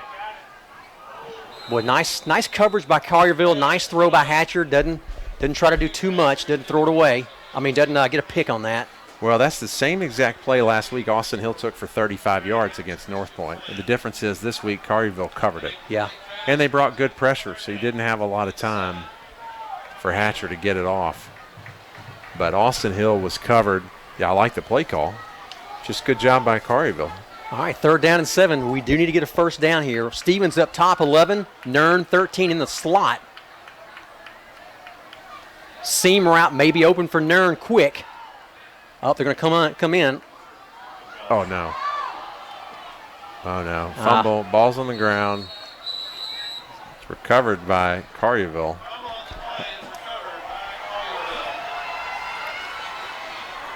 Yeah, just, man. We've practiced that this week, and you know, in the past weeks, we don't run it a lot. You've got to be sure that pitch Hatcher was kind of, you know, in and out, was going to give it, was he not? Well, Reminds me of Lausanne last Collierville, year. I think the option there with a minute left in the second quarter is just go to the ground because Hatcher had a man in his face. He was right to look to pitch. The problem was there was a man right there in a running back's face. There was nowhere to go with that ball. Costly turnover, the second of the night for the Eagles. They're going to air it out. Preston Daniel, outside blitz. Nice play by Saunders, dropping back from that inside linebacker position. Zach Baker, 17, over the top. Great coverage as well. Boy, Saunders got just a unbelievable deep drop, which Preston Daniel had a pretty good drop in there. He was, you know, you had to throw over. We've got some tall linemen and linebackers you got to work to throw over. All right, blitz up the middle. Saunders trying to get in. Nice play. Austin Hill got upfield, blew up the block. Couldn't make the tackle, but actually helped the play. Well, Austin Hill got upfield, demolished the lead blocker, and turned the play in. Yeah, nice play by Will Arthur from the cornerback position. Well, that was a running play, so the clock is running. You got 42 seconds and winding down, 3rd and 5. A lot of time running off the clock. Well, let's get a pick here. Looks Inbounds. like it's enough for the first down. Clock's still running. Well, they'll stop it for the first down. 29.7 seconds. All right, Britton, we talked about it in the pregame. Their kicker, good from about 45. His longest was 50, I think he said. It looks like a timeout by the Dragons. They're going to think it over because they've got 29 seconds on the clock. You know, the coach probably is going to put a couple plays in right here. Tell them what they need to do. All right. You don't have a lot of time to call in a bunch of plays. So, as I'm watching this game, I'm reminded of what Coach Adams said 2 weeks ago. He said, in high school football, the longer the drives, there aren't many teams that can do it, the longer the drives, the more chances you are for turnover. And it happened to us. And it's happened to us tonight. You've seen that. Collierville's made us work for it. That's right. So we've got to clean that up at halftime.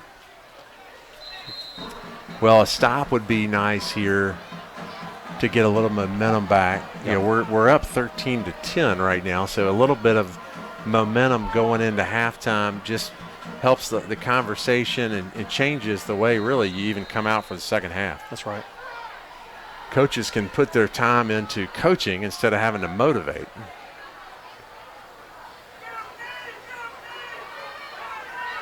Good pressure. He goes down. Nice job with Ethan Saunders. Boy, they're going to have to hustle. Boy, they called a timeout. Of course they did. I didn't realize they still have another timeout left. With Saunders went all the way around the backside in the middle, kind of kicked it back out. That's their last timeout. All right, 19 seconds to go. Well, just nice pursuit by Saunders. Never gave up. Yeah, great job, Ethan Saunders on that. Loss of about 8 on the play. Second down, 19. Well, this is when you love to have Carson Gagnon. Big play ability, make a pick here, who could then take it back to the house.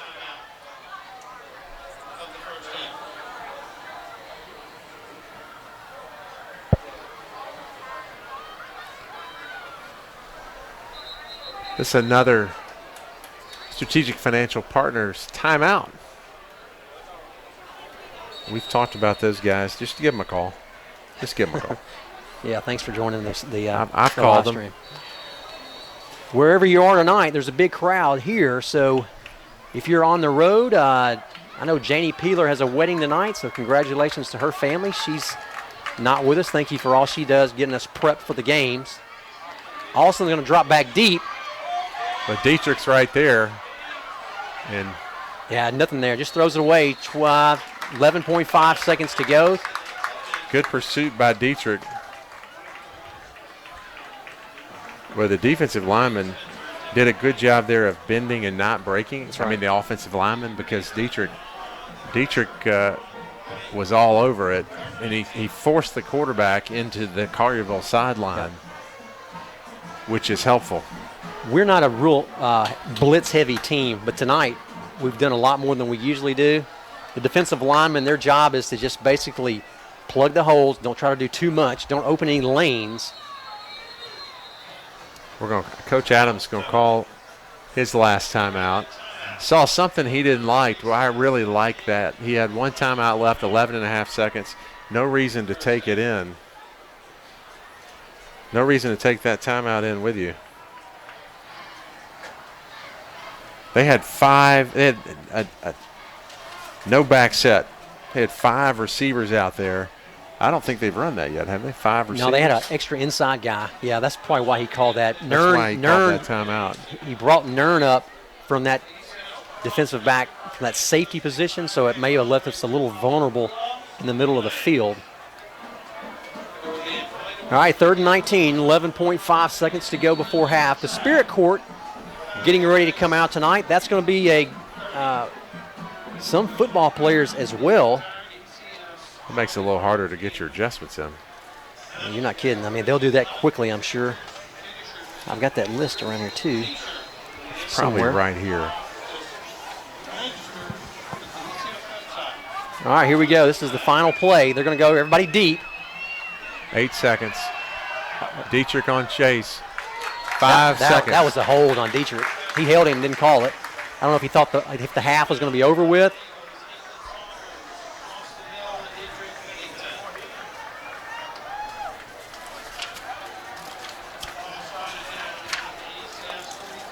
So 4th and 10, what's huge about that is they are not in position for a field goal, so they will have to go for it. Probably a Hail Mary. This would be a 60-yard field goal. That's a little aggressive.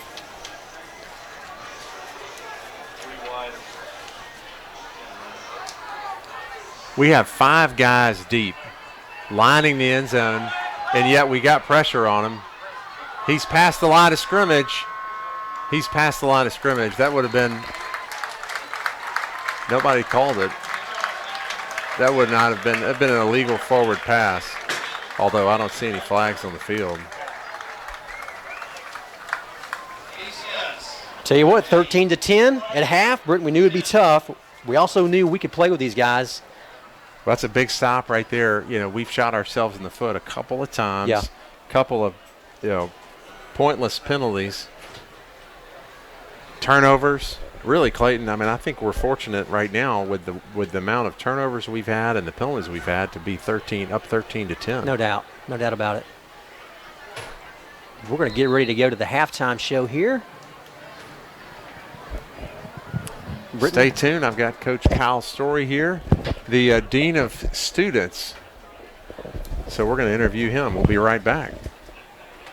This halftime show brought to you by Pediatric Dental Group and Orthodontics. Clayton, thank you for bringing us this halftime show.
All right, we're live.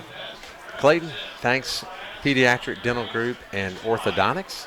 So thank you, Clayton Floriani, for sponsoring this halftime show. With us tonight, I've got Coach Kyle Story, the Dean of Students in the upper school.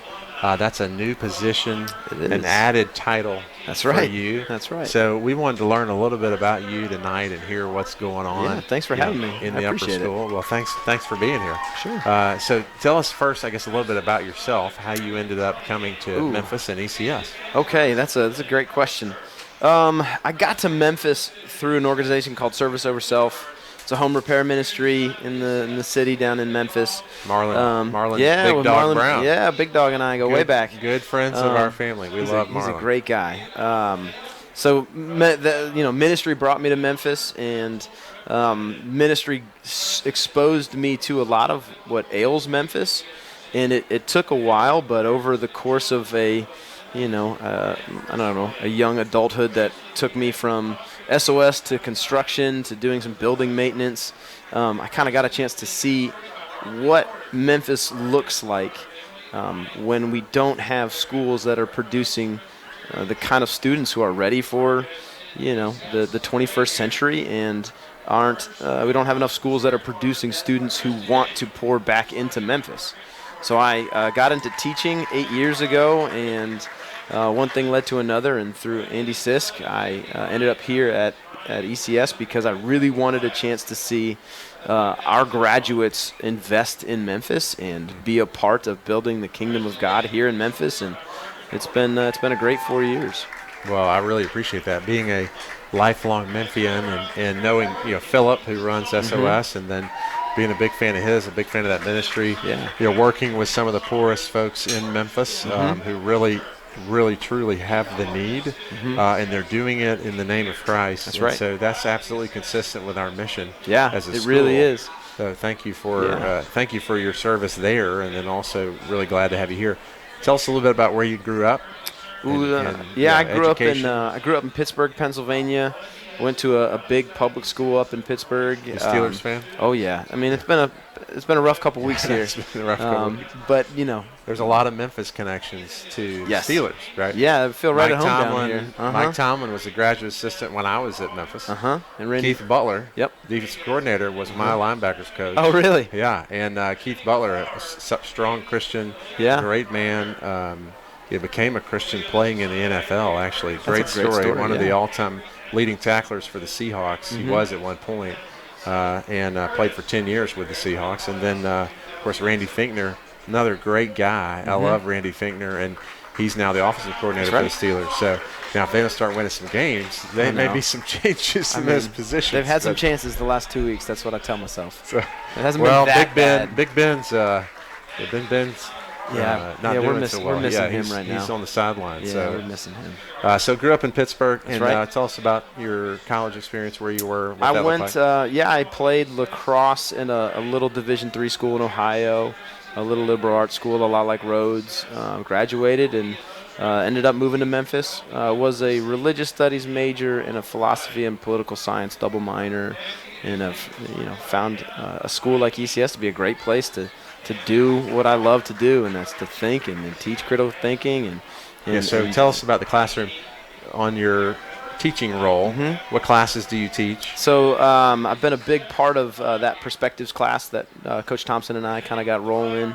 Tell us about that. So Perspectives is a class that Coach Thompson and I put together because we wanted a chance to consistently talk about the kind of big issues that are affecting Americans, not just in Memphis but everywhere. And there's a place in the classroom to talk about math. There's a place in the classroom to study science, and we really wanted a place in the classroom to study people and to study the lives of the people who we rub shoulders with in everyday life, and we wanted a chance to talk about some hard subjects.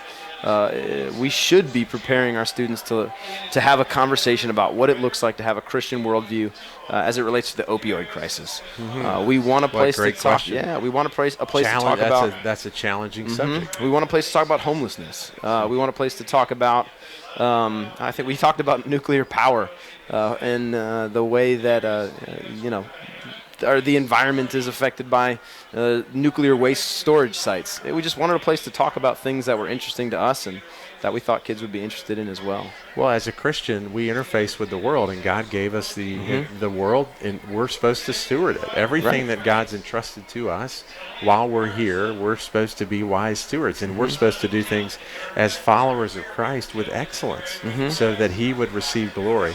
And as an act of worship and a response to what He's done for us.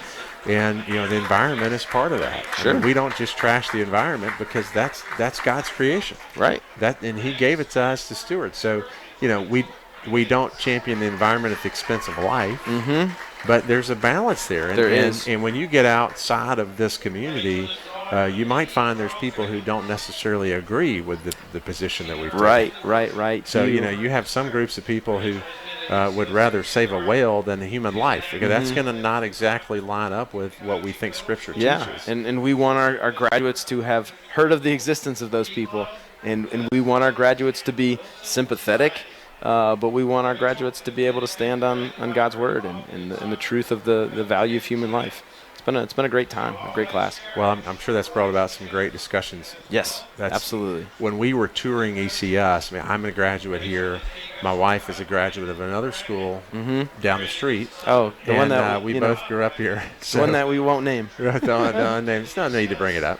Right. Yeah. But she had a great experience where she was. Good. I'm glad for that. And I had a great experience where I was. And Good. so we really started with we want to go and research and find out what is out there for our kids. Besides, we're not exactly young, and so we're not exactly old. We're kind of that middle-aged nowheresville. But the schools, truthfully, changed a lot since we left. Both of our respective schools, and thankfully, ECS had changed for the better. And so we went and toured some schools. But the thing that hooked me when we were touring ECS. And this is when Samuel, who's now in the 9th grade, was going into junior kindergarten. They really talked about what you're talking about, which is we want to prepare kids for life. Right. We want to equip them and teach them to think critically about these issues, about how all of life is under the Lord of all. So what does it mean to have a biblical worldview and see things from a biblical lens, and how to, evaluate and what does the Scripture say? And sometimes the Scripture doesn't explicitly tell us how to line up on an issue. Yeah, we have to pull from different parts of Scripture, and we look at Scripture in totality and to make those decisions. And so the idea of teaching my kids about every subject through a biblical lens, a biblical worldview, and teaching them to think critically so that when they go to college, they can think for themselves. I'm not telling my kids what to believe. I'm trying to teach them what Scripture says and teach them how to find out what Scripture says so they can make their own judgments based on what Scripture says. Right. And that's, I would say I'm not doing a good job of that, but I'm glad to have the school as reinforcement so that we're both trying to pull in the same direction. That's right. Well, I appreciate what you're doing. Sure. And Coach Thompson as well. Let's switch over to, we got two things to talk about, Dean of Students, and we've got lacrosse. That's right. So, hey, lightning round. You get to pick which order. We'll save the best for last. So we'll go with Dean of Student stuff now, which I've really enjoyed. Just really love coaching. So tell us how, Braxton has shared a little bit. I've heard him share about why he wanted Dean of Students, but tell us a little bit about the dynamics and the makeup of the high school right now and who's doing what and really why there was a need for a Dean of Students. So I kind of see my role as the Dean of Students in the upper school as that of a bit of a shepherd. My job is definitely not to punish students. It's not to – I get to be the person who is relied upon to straighten somebody out when they need to be straightened out. Not that ever happens. Right. But it's not because I relish in yelling at kids. It's because I really do relish the opportunity to help someone kind of understand why what you're doing is not in your interest, nor is it in the interest of others. And, Philippians 2 expressly tells us, whatever you do, not only to your own interest, but also the interest of others. And I have really enjoyed getting a chance to talk with students that I know and I love about class. but you have to learn what it looks like to demonstrate respect in every environment and in every setting. And I really like having that conversation. I really like being the person who is able to say, hey, I love you, but this isn't okay. Right. And it's just given me opportunities to get to know students who I get to see myself in a little bit. Mm-hmm. And I really That's like a painful part of parenting too. Yeah, I mean, I have a 2-year-old at the moment, so I'm learning this as well. But it's been great to be in that role. I like helping the other teachers. It's been a real blessing to serve both the students and the teachers, and to try to facilitate a community in which we're really able to learn and listen to one another and grow. Well, I'm sure you've experienced it. I certainly have. When I'm hurting, or sometimes when I'm acting a certain way, it's really because there's something going on, in my heart, something on the inside that is prompting those actions on the outside. Yeah. And so it's trying to peel the layers back to get behind the why, right, as to that I'm behaving a certain way. Yeah. It's really the why usually that matters. Right. It's not the behavior. The behavior is a byproduct of the root and the heart. And Yep. I think I've heard Braxton talk about it, and hearing you talk about it. I mean, it's a great opportunity for you to be able to invest in those kids' Yes. lives, because at that moment they are vulnerable. Yeah. And just like the gospel, I know I deserve nothing good. Right. But yet God chose to love me in my own sin and yuck and mess, and he still chooses to love me in that, and he's redeemed me because he wanted to do so. And for you to be able to go in when they know they've done wrong and they know something's coming, but then to be able to have a conversation with them that is loving, not without consequence, right, but a loving conversation, and being able to discipline and love. You hear Braxton talk about it. Rules without relationship equals rebellion. And Yes. so that relationship is key, and it's important. And part of every teacher, coach, having a discipleship group community on this campus is you guys are building relationships with students all day, all over, and specifically through those communities, those discipleship groups.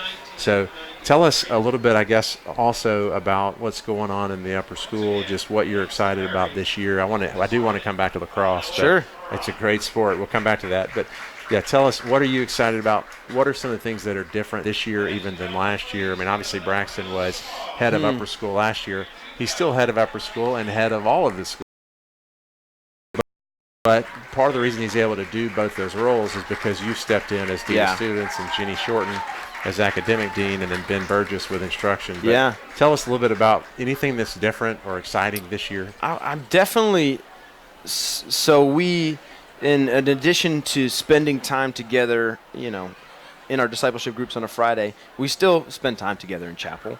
And we spent a lot of time talking about last year what it looks like to be discipled and to have a heart that's ready to be discipled. And this year, Braxton's kind of built on that theme of preparing yourself, and is beginning to really dig into what it means to be a biblical man, or a biblical woman, or a woman after God's own heart, or a man after God's own heart. So we're building on what it looks like to be a Christ follower. You have to first be challenged to follow Christ before you can begin to follow Christ as Scripture calls you to.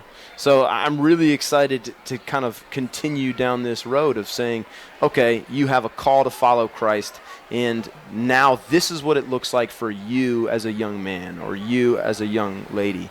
And that's exciting. That's the reason I started getting into ministry in the first place, was to be able to call young men to the standard that Christ has set for us, and to kind of assure them that, sure, you're not going to be perfect, you're going to stumble, you're going to fall, but you are loved.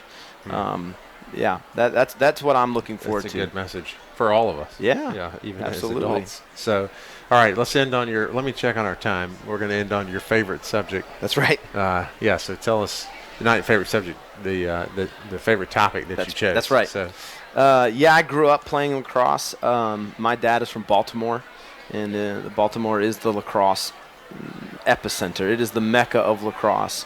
And he got me playing when I was really young. I grew up playing and moved to Memphis after I played a couple years, 4 years in college, and thought What'd you play? I played defense for a little D3 school and moved down to Memphis and thought, that was those were great times, and I'll remember them fondly, only to find a really burgeoning lacrosse community down here in Absolutely, Memphis. yeah. And, Well, and a great tradition here. Oh, yeah, I mean, especially we've won here the at state. ECS. What, 5 of the last 6 or 4 of the last 5? I wish it or 3 was of the that last many. 5? I mean, think it's- we're sitting at 4 of the last 6 or so. I mean, that's pretty good. It's not bad. That's It's pretty not good. bad.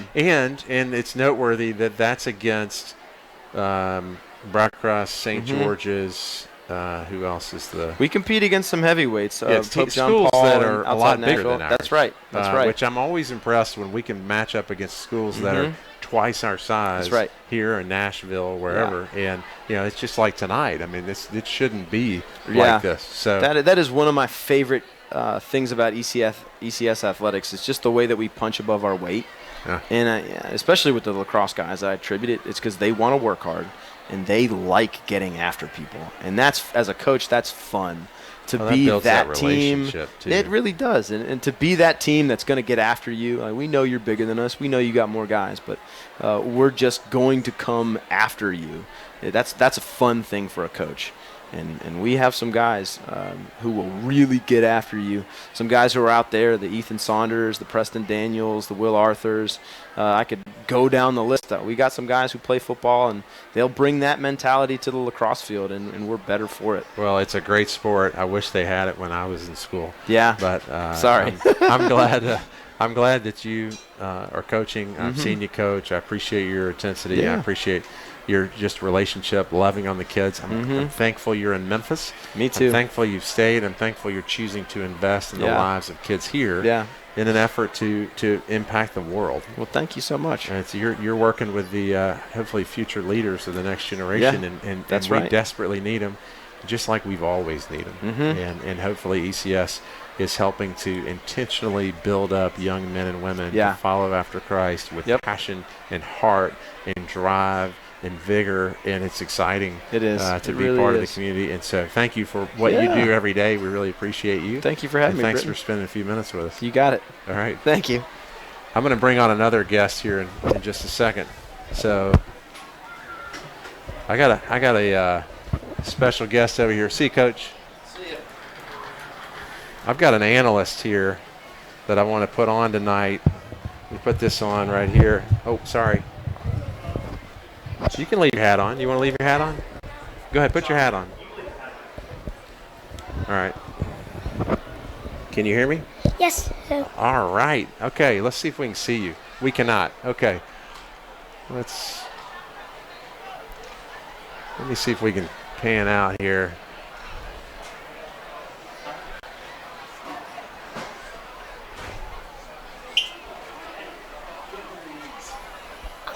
All right, let's see if this works. All right. There we go. Now we got it. Okay, tell us your name. I am John Hunter Brewer. All right, John Hunter Brewer, look right there. See that camera right there? Yes, sir. All right, good. John Hunter Brewer. All right, tell me a little bit about, have you been watching the game tonight? Yes, sir, I have, and I've been playing with my friends. Okay, so you like the game of football. Yes, sir, I do. Awesome. And you like ECS. I think it's fun. My friends are nice to me, and I just like it. You like it. Well, I'm glad you like it. You know what? We're glad you're here. We're glad your family's here. Give us, if you could tell this team, the Eagles tonight, any one thing to encourage them, or like anything, is there something you've noticed that they need to change? Or Not really, but I think if they trust in the Lord more, they can do this. you know what? I think that is great advice. And with that, I think we're going to have to end this interview because it can't get any better than that. So Yes, sir. high five. Glad you're here. Hey, thanks for coming to spend a minute with us. Thank you.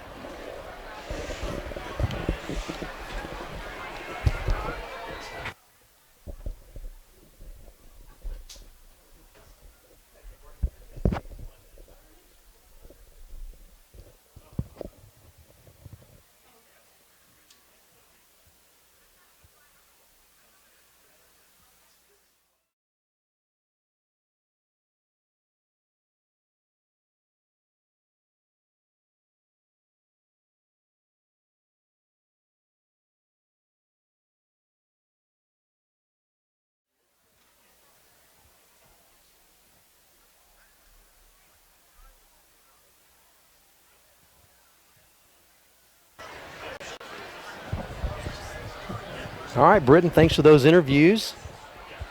Always nice to bring those to you at halftime just to let you at home or wherever you are experience a little taste of ECS inside the fences here, I guess is the best way to say that.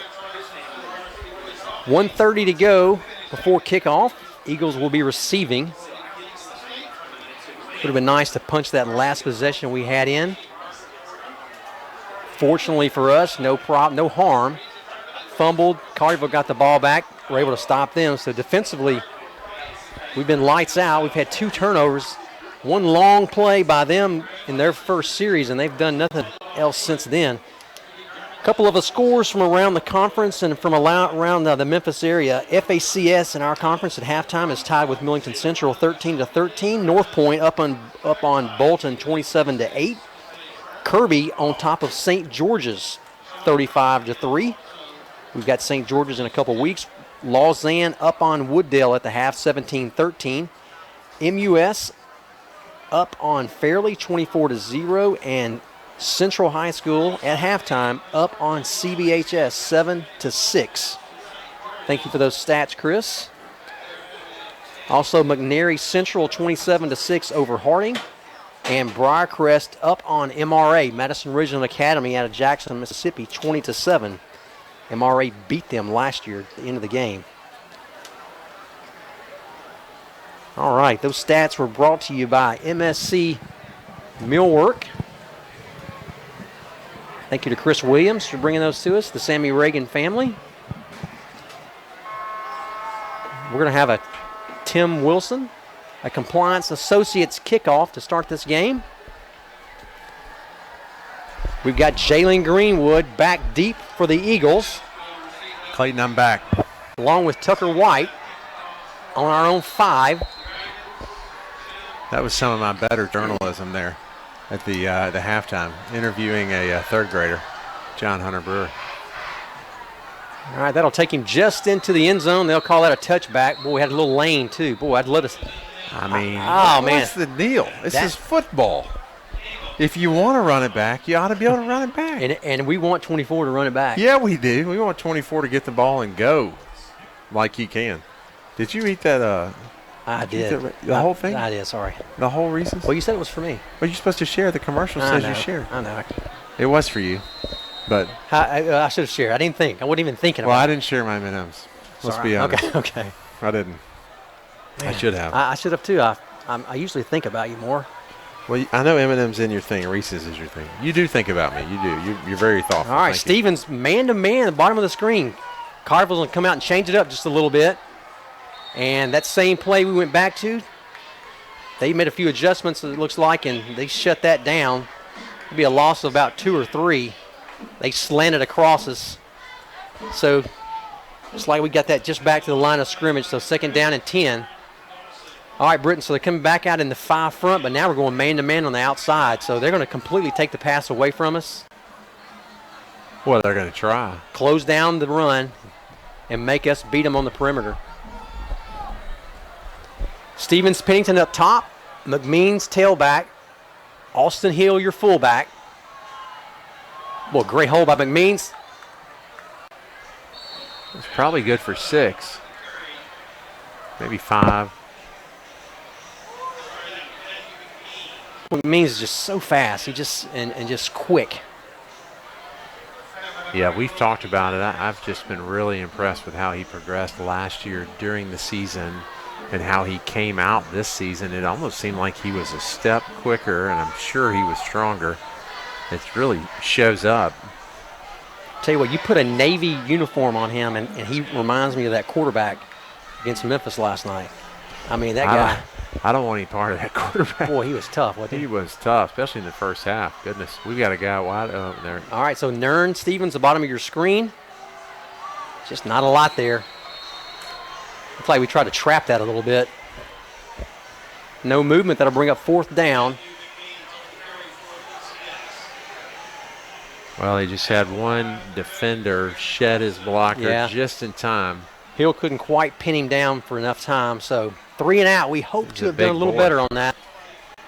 I think that was number 82, Terrence Choi. I think that's who that was. If it was, he's a big boy.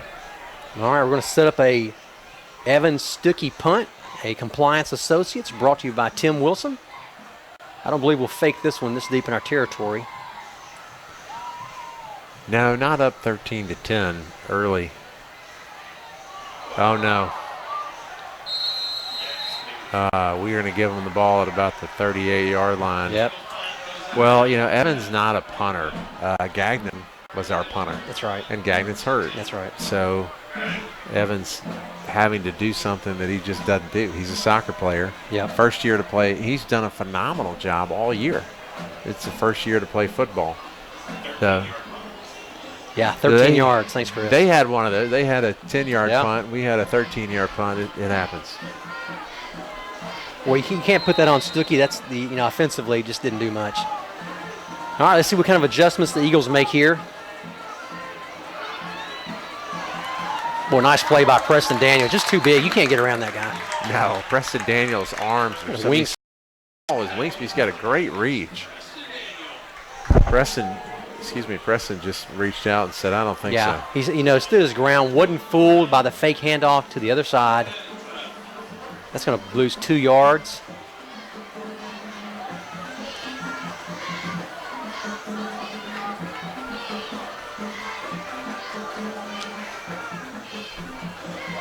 Wickham, Coote, Pennington, our front three. Agapo Saunders, middle linebacker.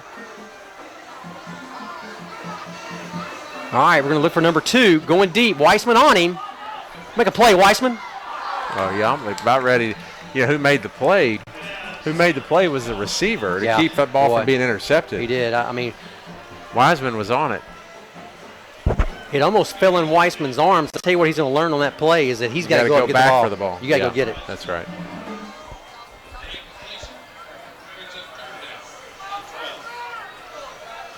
We mentioned only his second start of the year. Well, he's done a good job recovering number 2. All right, 3rd and 12. I mentioned it. Number 2, Scotty Alexander's their second best receiver. Comes into this game with over 186 yards receiving. All right, let's see. Fake the rush, looking again for 2. Quick little out. He was there. Not a good throw. Great pressure. Great pressure. Weissman was on him. Great pressure by the Eagle defense. Preston Daniel came in from the outside, rushed him a little bit. All right, they're going to punt.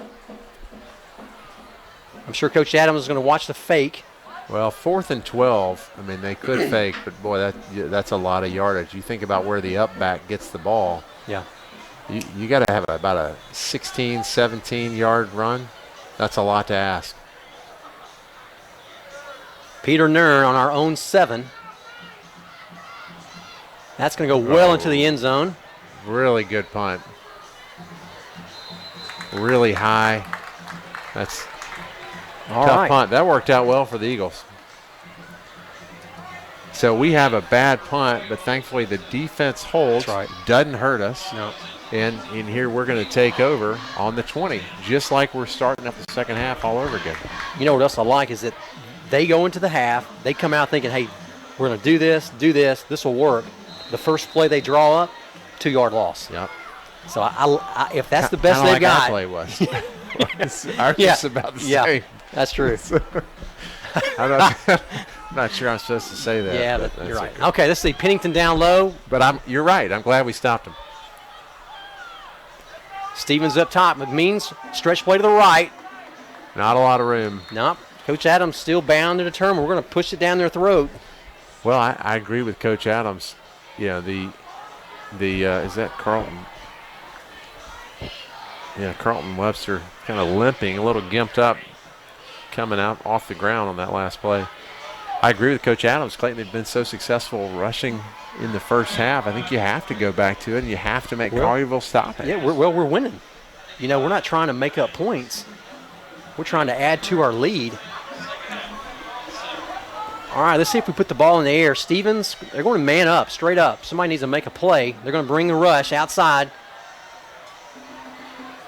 Boy, nice play. Saunders makes the catch. What a catch. Boy, you're not kidding. What a catch. I got to watch this replay. Pressure on Hatcher, gets rid of the ball. almost a back shoulder. It wasn't, but it looked like it. Nice camera work, Stoker. Not easy to get that. Boy, huge play.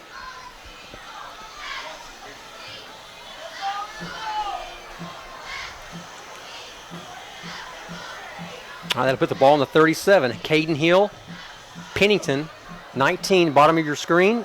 Greenwood, the lone back. We're going to flip over Hill and Saunders.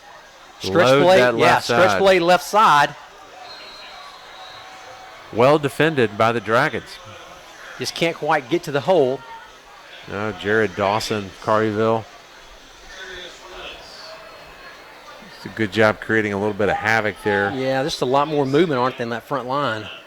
Look like Contarius Willis maybe on the tackle.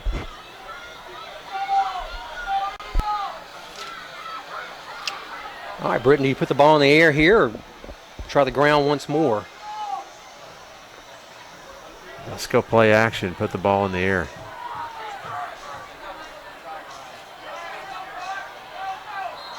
Or hand off to Jalen. Yeah.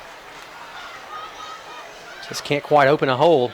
Jalen hasn't had much room tonight. I mean, Jalen has, unbelievable speed. We've seen it this year.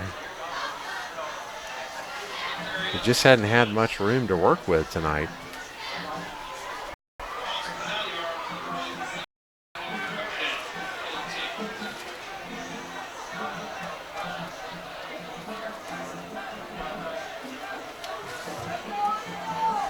All right, we've had a little success to the tight end tonight. We'll see if we stick with that. Ethan Saunders in at tight end. Hill, your fullback. McMeans, tailback. A lot of time, Boy, he's wide open. Just not enough air under it. Came Boy. open late. Good job by that offensive line. Ooh, stepped up nicely in the pocket. That's how you draw it up. You just that last he'd love little to have bit. that one back. Yeah, he'd like to have it back, wouldn't he? Well, that would have hurt him right there. Absolutely. Flip the field.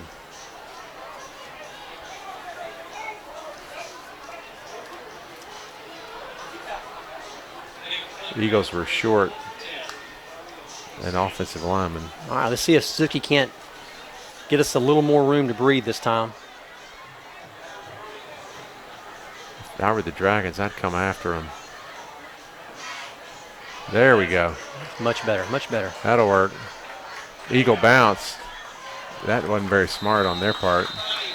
All right, nice to get them out of our end of the field. Yeah, pin them there down in about the inside the 20, about the 19-yard line. Yeah, Clayton, we talked about Jalen not having some room to move tonight. Jalen coming into this game had 706 yards rushing. Matthew McMeans 320. Of course, Matthew missed the good part of most of the Houston game, and then also that game last week. But Jalen averaging about 9.7 yards a carry, 141 yards per game, all the while splitting time with Matthew McMeans. So this has not been the type of performance that we're used to from Jalen.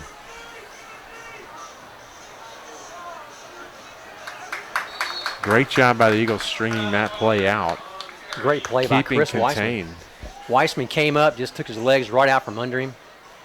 He'll pick up maybe 2. Boy, with that much field to work with, it's shocking that he only got 2 yards. When you're on this hash and you take a guy running around the end, that's usually good for 3, 4, 5 yards, at 3 at a minimum. Well, you can just see some of the maturity in our guys after a couple weeks of playing, some confidence. All right, they're going to go back to the middle of the field. We need to get back deep. All right, nice throw and catch. That might, right at the first down marker, maybe just a little shy. Yeah, well, they're going to be about 3rd and a foot, it looks like.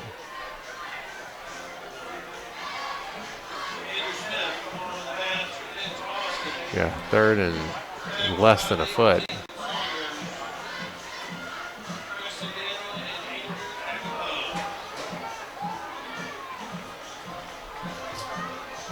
Well, good job by the Eagles defending. There's 3 guys there waiting on the Dragon receiver.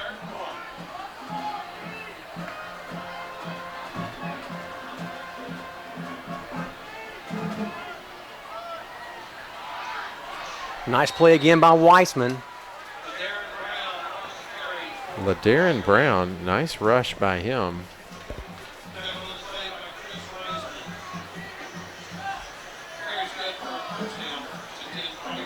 Bert, I'm looking Find at that name.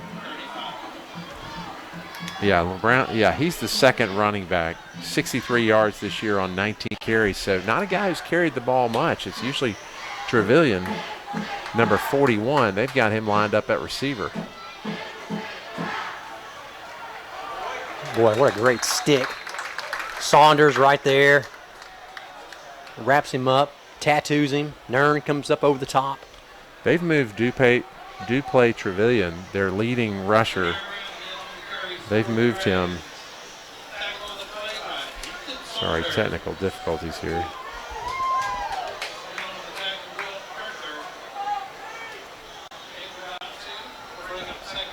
Second down and 8.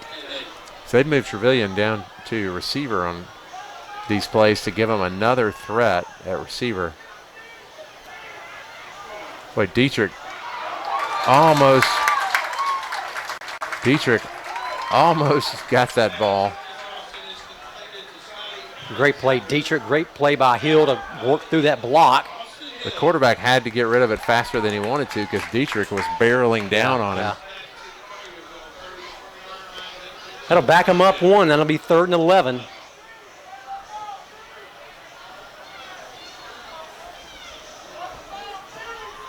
Third and 11. You got to assume they're passing. Saunders coming up the middle. Great defense. Oh, I got a flag on the play.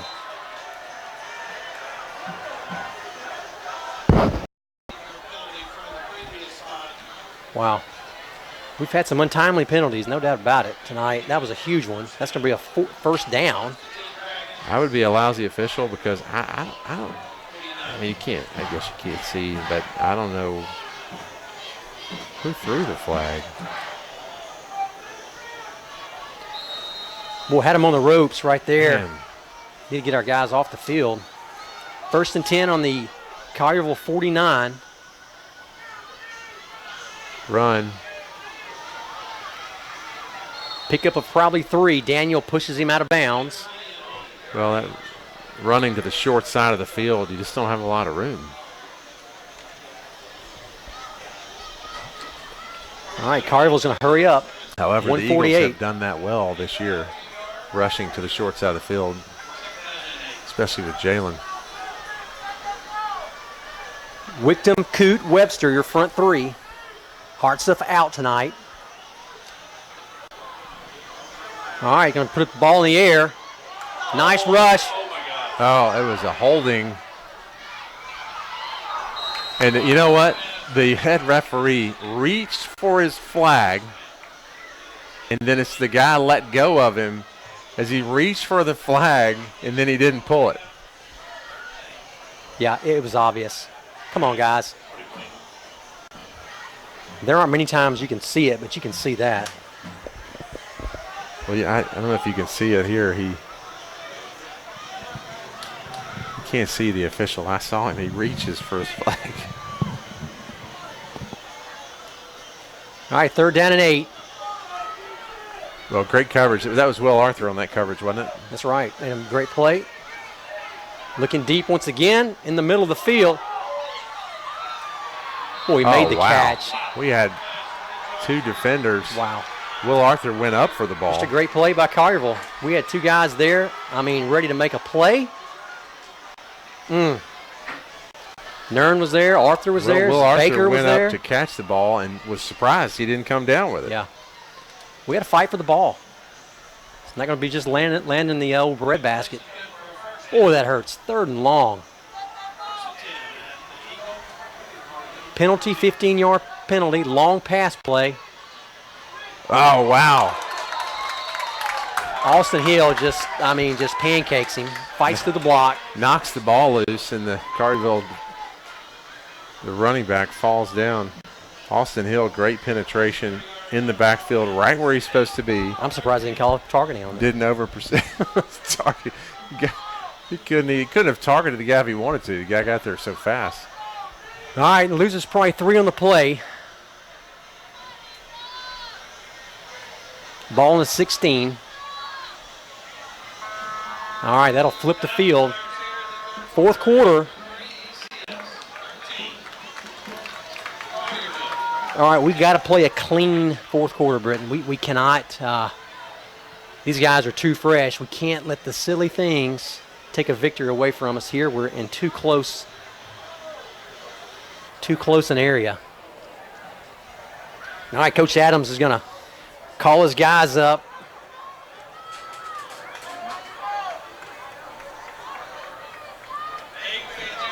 Well, big fourth quarter, 13-10. Both of these teams haven't put as many points on the board tonight as they're used to, as they're accustomed to. The Eagles, well, this is the first time the Eagles have given up more than 7 points, isn't it? Oh, no, Houston, sorry. Yeah. Houston. Well, field goal ties it. Of course, touchdown goes up, so we love nothing, but at minimum, let's keep them to a field goal. Quick statistical rundown for you guys. Collierville, 39 plays for 191 yards, 10 of 24 passing for 160, 15 carries for 31 yards. For ECS, 35 plays for 223, 4 of 7 passing for 77 yards, 28 carries for 146 yards.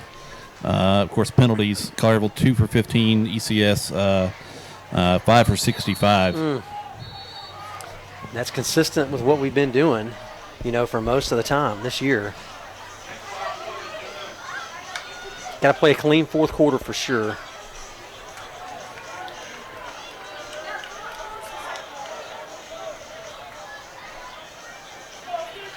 All right, here we go. Collierville for the fourth quarter. They'll be going north.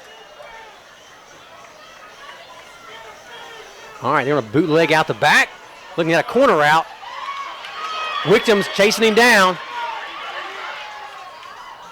No way, incomplete. Nice play. Nice play by Austin for Collierville to extend that play. That'll be second down, and that'll be third down now and 13. Great coverage, Agapos and Wichtam. Great pressure from them.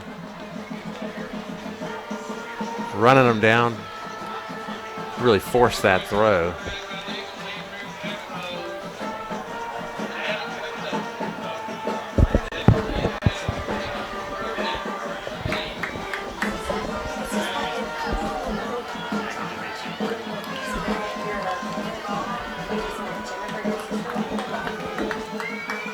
All right, here we go. Third down. Collierville looking deep. All right, we got a holding finally. Chris, I assume we want to take that, don't we? Back them up as much as we can, or go with the field goal?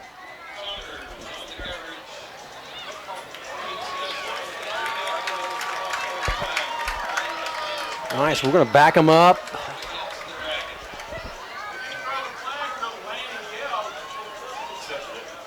All right, yeah, we're going to accept the penalty, back them up 10, replay the down.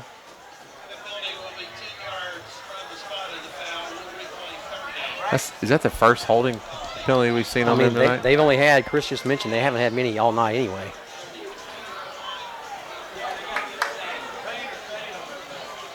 All right, I'm sure we'll drop back in coverage. Don't want to give up a long play.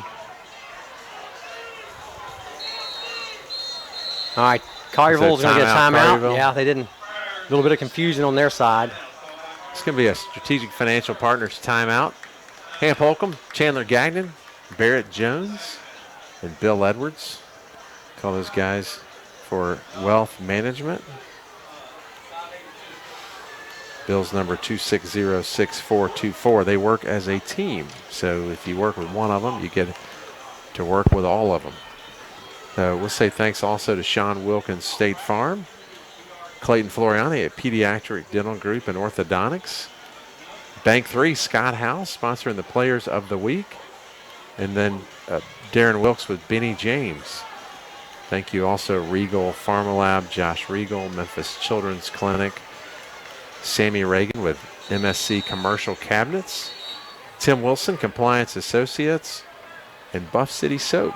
Thanks to the Kevin Hertzke family. Also, Russell, Oliver, and Stevens, the Matt Stevens family.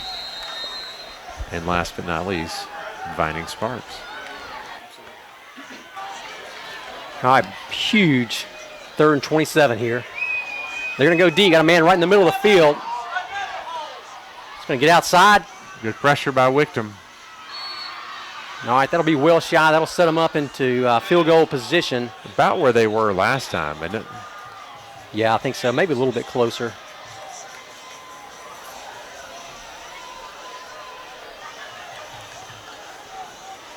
Well, we said it before the game.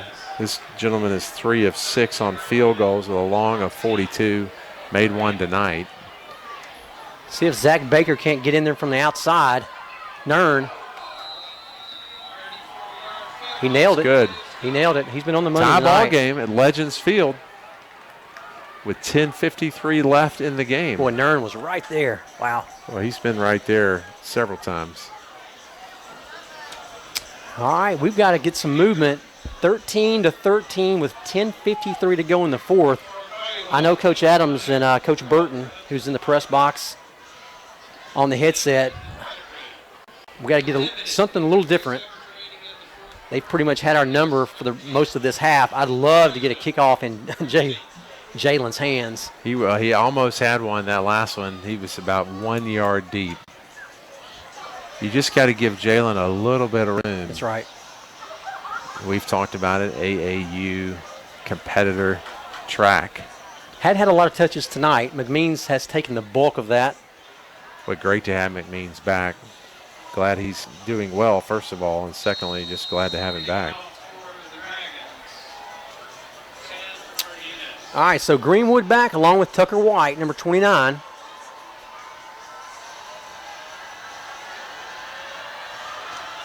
That's going to be returnable. All right, let's see if we can't find an opening. Get a seam. He's got one. He does. See if he can outrun it. He's gone. Jalen to Yes. the 40, the 30, Yes. the 20, to the 10. Touchdown, Jalen Greenwood. That's how you do it right there, partner. 97 yards, Chris Williams with the stat, the Sammy Reagan MSC cabinet stat.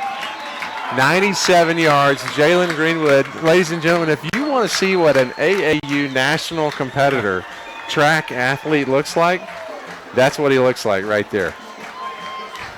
Boy, that's exciting. Great block.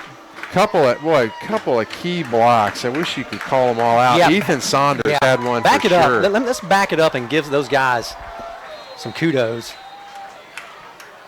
Boy, just a great job. Stuckey on for the extra point. Man, Jalen separated from that guy. All right, up and in. That is a Benny James, Darren Wilkes touchdown. And a good one.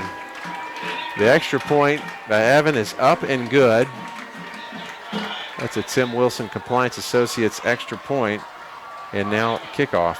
So just like that, one play, Clayton, you just said it, would love to have a ball we can return right here. That's right. And man, you made the call. He's a difference maker. He had a lot of touches tonight. Maker. We haven't, per se, I mean, you don't know what you haven't missed, but we've missed that. Yeah. So that was big. That looks like a kickoff return by the Memphis Tigers right Unbelievable. there.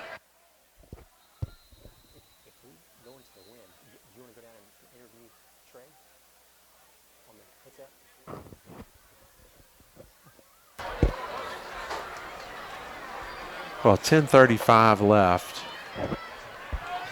Up 20-13. We no time, right? We use no time. The kickoff.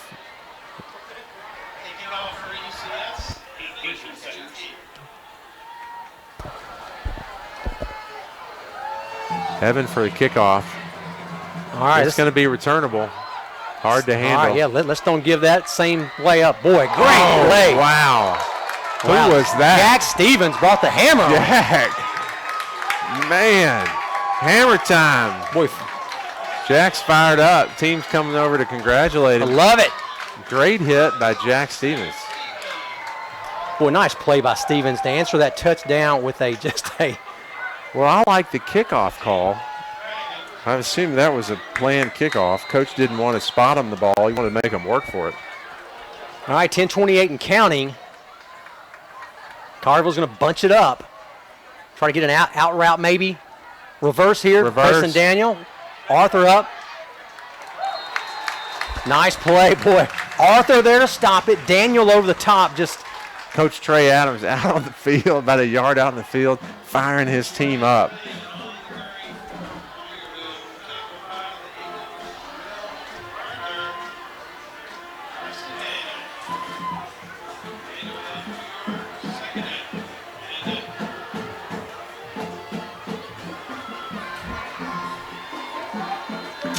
Well, it's homecoming tonight, and you know this folks, this ECS community coming back are getting a homecoming welcome.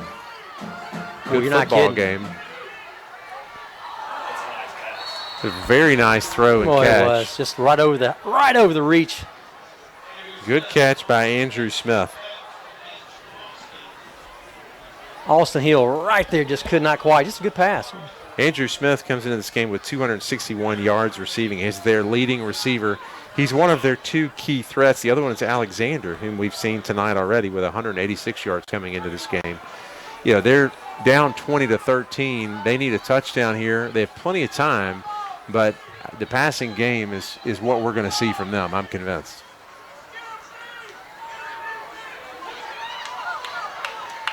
Found a crease. Baker gets him down, along with Saunders. You know, one thing, Britton, they're used to this. We've talked about it. They've won by 1 point twice. Overtime last week, they won by 3. So they're not rattled here. They've come from behind. Been ahead in every game big time except for the one loss to Houston. So you're right. This is not a situation that Houston is the first time that the Eagles were in a similar situation with a close game. 2nd down and 3, ball on the 40. Quick pass. It's going to get flushed. Ball in the air. He'll throw that out of bounds. That'll be 3rd down and short. Nice defense. Well, and Adam Wickham has been in the quarterback's face all night long. All night long. Carlton Webster there as well. Both of them getting through their blocks, pursuit. They're the ones that forced that throw out of bounds. Also, great coverage by the defensive backs. That's I mean, right. it helps to have Matthew McMeans back in this backfield. You know, losing him and Gagnon both out of this backfield the last 2 games has been really tough. Yeah. What I also love about Wickham, smart player, a guy that gets in there, hadn't started. Tonight he starts, wants to make an impact. Boom. Unfortunately, you get a late hit. He doesn't. He pulls up. All kinds of heart. Wildcat. He'll It did not work. They're going to be short of the first down. All right, Ethan Saunders wanting the crowd to get up here. Big 4th down. I agree. Oh, You got a Collierville man down, Collierville has a man down. Number 57. Ian Faulkner down. Not sure what's going on. Hopefully it's a cramp, but I have no idea. So that'll be another Strategic Financial Partners timeout. Well, we've called them a few times Well, it's been kind of back and forth all night with those guys, hasn't it? Let's see if we can get, hey, Chris, can you get us some stats from other games? Are you seeing anything come in? I don't know if you have, if anybody has any scores from other games, send them to us. I've kind of been a little tardy on the scores tonight. One reason is because I can't find my glasses. Oh, And so I got can't, some. I can't see. I got some. I had some. Here. Will 1-0s do it? Got a couple of scores to share. Whitehaven will beat Cordova 21-0. Whitehaven improves to 5-1. Cordova falls to 3-3. Cordova having a very up and down season. Yeah, we talked about that. Or didn't they beat? There we go. Well, they whipped Lausanne.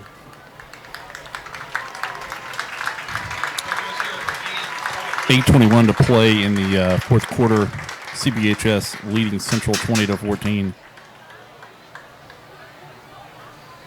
Well, Central's been up and down as well. good thing to see Ian Faulkner getting up and walking off on his own. Probably an ankle sprain based on how he's limping along. So you may see him again after he gets a few minutes, maybe even a tape job on that ankle. Put a spat on there. All right, 4th down, Britton. Actually, he was not as close as I thought he was. It's going to be 4th and 2. Yeah, it looked like he might have been just a yard short. They're going to box up. We're going to see what we do real quick. He's Boy, he did short. not get it. Wow. Yes. What a great stop by the Eagles on 4th down. That'll turn it over. 8:25 to go. Great field position. Ball on the 42. Boy, defense stepped up. Boy, great stop by Scott Vogel's defense. Scott Vogel also a safety at the University of Memphis. Another playing another University of Memphis former football player, Joe Riccone, the head coach for Collierville. Clayton, a lot of college coaches on this staff. Did Willerford play? I did. Mississippi State, I believe. Willerford played at Mississippi State. Ben Todd. Manuel Burton at Arkansas State. Is Yep, that right? Yep. Ben Todd played. Ben Todd, Trey Adams. Trey Adams played. All right, 8:25. Boy, they're just stacking the box in here. Let's see if we can't get a crease by McMeans. Hanging on the ball. We'll have holding. Boy, they have really loved that call on us tonight. It seems like everybody loves to call things on us. I feel like the last 3 weeks we've been on the short end of the penalty That's stick. going to be 70 probably total yards of penalties on us tonight. Well, last week we had It's like 50, I think. it was 50 or I have that actually. Last week penalties, 5 penalties for 40 yards. That was cleaner than we thought. So we'll replay the down, but it backs us up probably 15. Still good field position, just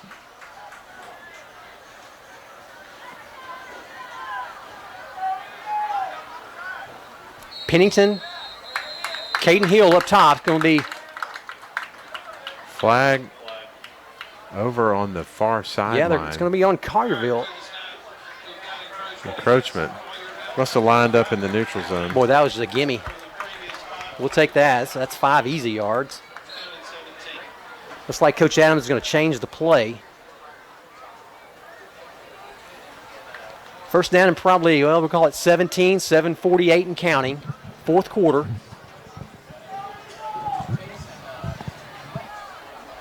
Clayton, I want to say thanks to Scott House and Bank 3. I'm going to announce the players of the week here in just a minute. All right, probably a gain of 6. They're trying to, Chris, good point. Trying to bring the ball, just a big rip. McMeans, 2 hands, holding on to that really well. So almost back to the original line of scrimmage. 2nd down and probably 12 or 13. A little more manageable. I'd love to get down close and let Stuckey get an extra leg, see if we can't get 3 points. I'm trying to find the Eagles. Players of the week. Here it is. I got it. All right, Caden Hill 5, Pennington up top. Hill your fullback, McMeans your tailback. Boy, got a hole. Still on his feet, Good running. spin move. Boy, first down, Wow, Eagles. what a second effort. Pickup Great of, spin. we'll call it 15 yards. Just a great spin by McMeans. They had him down. Great block downfield. Coot, nice job, 61. Luke Pleben stuck with his block 10 yards downfield. Luke's block may have been the one that freed him. Man, pop that back again. Such a great play. Pivotal in this game. All right. Yeah, great job. Yeah, Luke Pleben pancaked his guy. Ooh, man. First down and 10. Ball on the 31. Heading south. Agapos now fullback. Greenwood your tailback. Boy, gets There's a a hole. hole. Holds on to it down to the 20. Another first down. Yeah, Clayton, I saw a little more kick in his step Yeah, right there. he did. Yeah, just a little more spring in his step. He has missed being on the field tonight. He usually gets a few more touches. Well, yeah, and what did we say? He's averaging, I just looked at that a minute ago, a lot of yards.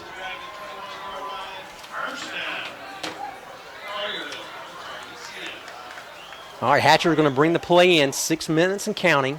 Yeah, the Eagles are scoring, used to averaging 33 points per game, and the Dragons have held us to 20. Greenwood in at tailback still. Agapos offset to the left at fullback.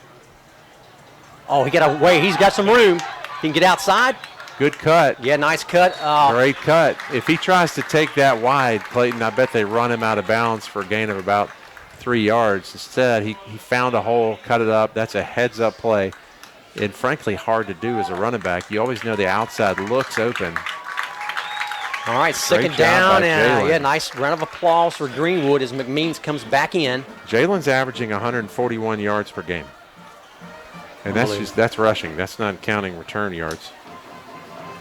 Gagnon shouldering the brunt of the return duties before he was injured. Second down and 2. Hill, the fullback now. A little more beef in there. McMeans, your tailback. Oh, Boy. met at the line. Yep. Boy, just we pulled Coot, and Coot couldn't get up in there. Ethan Hassler. So we talked about it in the pregame. Number 44, Hassler, one of those guys that Coach Adams told us earlier in the week, you've got to stop Hassler, number 44. Yeah. And Clayton, honestly, tonight, he's not been a big factor. No, he That's hasn't. the first time that I remember seeing him get that kind of penetration. And he's a great player for them. His one of their leading tacklers. All right, well, Hassler's the number 2 tackler, 34 tackles this year, 8 for a loss. Arthur down the bottom of your screen, Britton, I expect a play to the right just to get the ball back to the middle of the field for Stuckey. They're going to bring the outside backers. I mean, they're bringing everyone. Adams going to get a timeout here. All right. They had 10 people, Britton, in the box.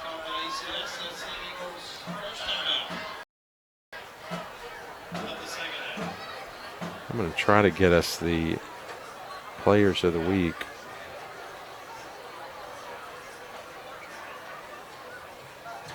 Coach Adams saw something he didn't like, and so he just timeout. We'll get that straight. We just need 3 yards. We're in 4 minutes to go. I mean, we get points here. This could be the end of the game. Hey, we missed a Sean Wilkins first down. Gosh. You know how I know that? 'Cause, Sean Wilkins just texted me. hey, let's just My own dad. I'm gonna send him some Sean love. Wilkins, I'm gonna send State him Farm, some love first right now. down. 388-4944. All I can say is, what my agent does for me. I mean, he watches my kids. He invites me over for dinner. I mean, you talk about a good neighbor. That's State Farm. That's Sean Wilkins.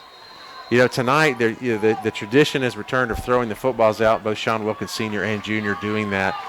They got them signed by the seniors this week. Oh, that's fun. All right, no, left side, McMeans. What, too much penetration? Boy, almost a first down, not quite enough.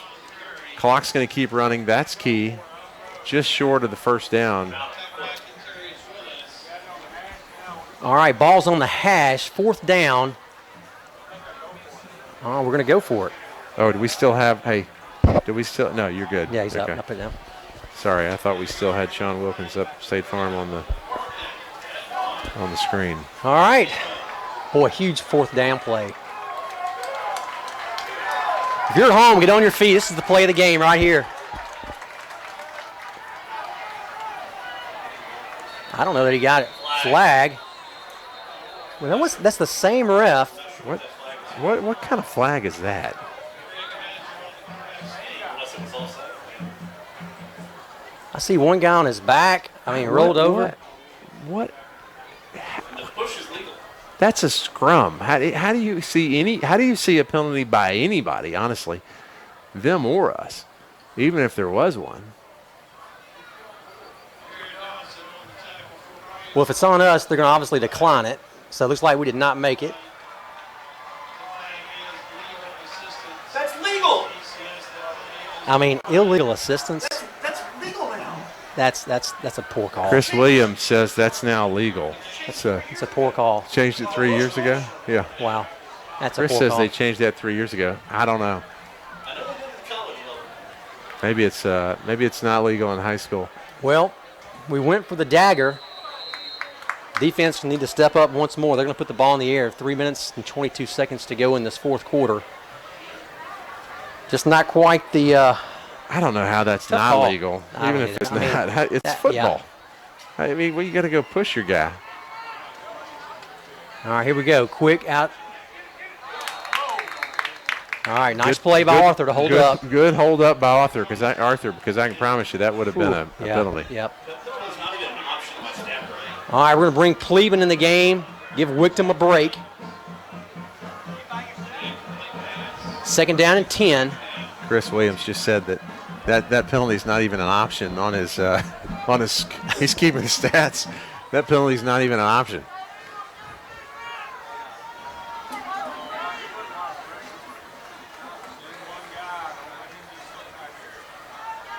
All right, every play crucial.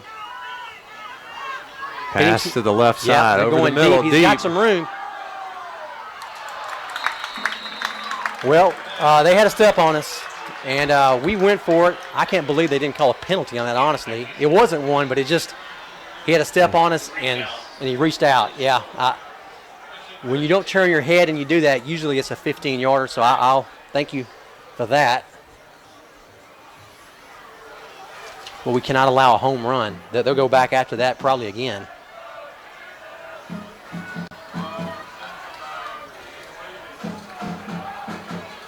Well, incomplete pass obviously didn't take any time off the clock. It's 3 minutes and 9 seconds. They got 2 downs to get 10 yards. Timeout, Collierville. Boy, Strategic Financial. Strategic Financial with the timeout. Strategic Financial Partners. Barrett Jones, Chandler Gagnon, Hamp Holcomb, Bill Edwards. Call those guys for wealth management. I'm going to give a shout out to Sean Wilkins since I missed a couple first downs. 388-4944. I know my rates actually went down, so if you haven't gotten a quote, and remember, if you call and ask for a quote as a result of this broadcast and let them know, every quote they'll send $10 more to the school. So it's easy. But man, you could generate some serious revenue here. So thanks to Sean Wilkins for your support. Also, Buff City Soap. Sammy Reagan with MSC Commercial Cabinets. As the teams come back out on the field. Buff City Soap. Scott House with Bank 3. Benny James. Darren Wilkes. All right, huge play. Dietrich Pennington now lined up at nose guard. Right down the middle of the field once again. It's going to give chase. Oh, great play by Arthur. I think he was out of bounds, but if not. Yeah, he didn't go through and came around him. He came around him. That's great heads-up play. Great play. Great heads-up play. Nice play by, looks like Agapos maybe to not get the late hit also. 4th down. Well, they're going to try to, I guess they're going to punt. Nern's back deep. Let's see what they decide to do. It's almost 3 minutes. This drive has taken very little time off the clock. All right, they're going to go for it. We figured it was 4 down territory. See if they look for something quick. Little curl route by inside receiver. Huge play. Could be the ball game. That's it. Yes. That's it. Went for it. Gambled. Didn't get it. They've got 1 timeout left. Eagles have 2. And the Eagles have the ball 1st and 10 from the 12-yard line.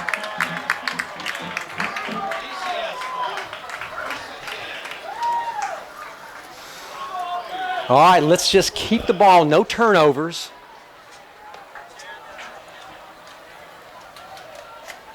Well, exciting thus far. Just 2 minutes, 45 seconds to hang on in the 4th quarter. See if the Eagles can't come away with a victory. Now, Collierville's been in this position, so they're used to being behind late in the game. Well, you've got to get the ball in the end zone here because you need to be 27-13. Gut right up the middle. McMeans, they'll stack him up. He'll pick up maybe 2.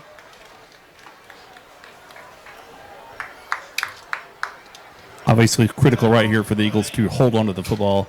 Collierville going to be trying to strip it on every single play. Yep, no doubt. Stand them up and strip it. You practice that.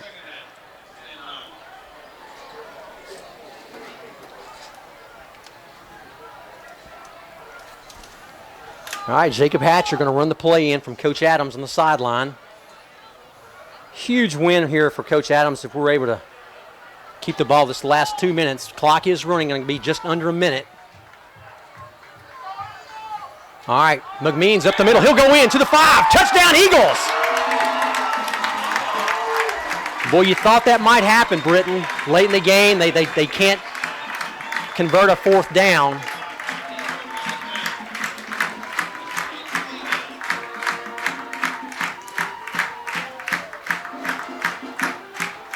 Nice to stretch that lead just a little bit. Evan Stuckey on. Nern on the hold. Ball is up and good.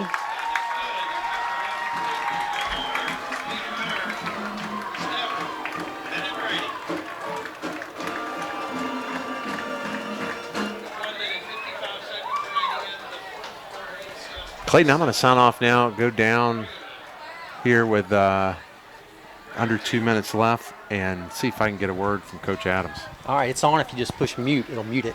You hit it one more time, it'll come off. Thanks, Britt, for doing that. All right, 1:55 to go, 27-13. We'll get a squib kick right here. Not allow them to return it. And then just hold on. That'll take the Eagles to 5-1 on the season against a big 6A power. Minus Josh Hartsuff, minus Carson Gagnon, minus Ben Lucas.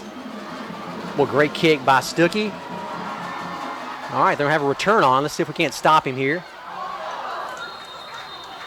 All right, he'll get up to about the 28-yard line. It'll be marked. 1:49 to go. We'll probably drop back in 3 or 4 safeties.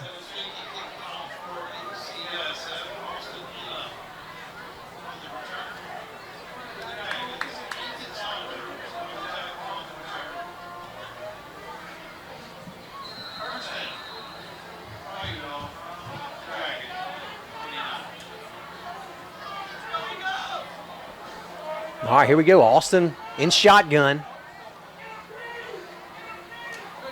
He's going to look deep. We'll allow that tonight. That'll get the ball to midfield. 1:40 and counting. That'll stop the clock, move the chains. Looked almost like the first series where they broke that tackle and took it all the way.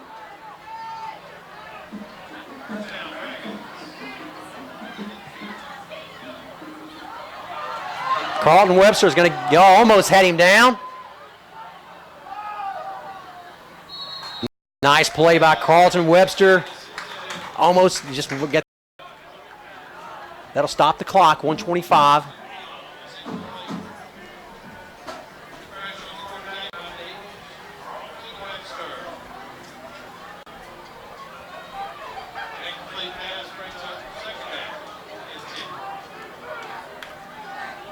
Coote, Webster, Pleban, down lineman. Well, nice throw, in and out of the hands, had a lot of heat. Baker coming over, Weissman underneath, probably expecting a big hit. Couldn't quite hang on to it. That'll stop the clock, 1:18. 3rd down and 10.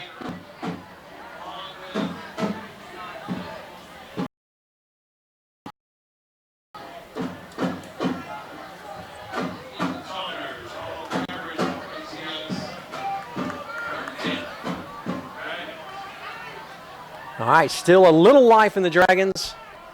Not much. 4 down territory. Looks like the quarterback's going to try to play a little flag football here. Not much room. He'll pick up maybe 5. That'll bring up 4th down and 5 with 1:10 to go.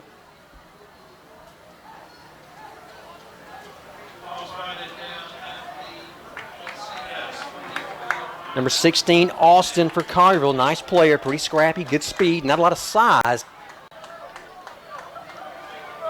He's played a pretty smart game. I expect probably the same thing right here. We're going to bring Preston Daniel on a blitz the backside. He's going to step up.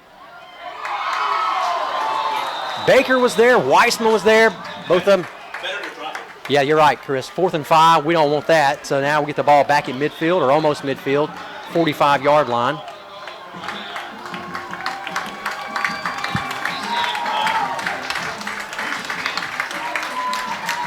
That's it. That's going to get the crowd on their feet. That'll do it. 1:02 and counting. We'll do a victory formation. Collierville still has, looks like, 1 timeout left on the scoreboard. That's correct.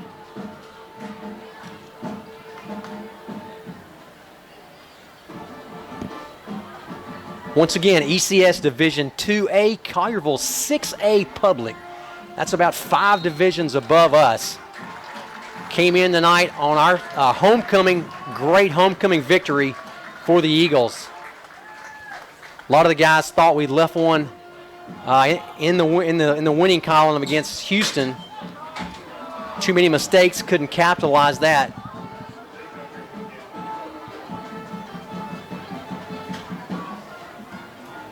But after the Houston game, we certainly felt like we could come into this game and win this ball game.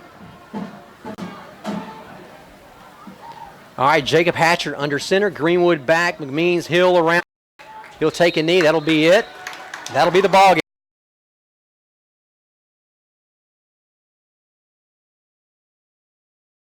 We're going to Lausanne next week at Lausanne, a division game. So as big as this game is, that doesn't help us in the division. Get my phone off that table. Get my phone off that table. Britton's going to be in with Coach Adams in just a minute. Down on the field.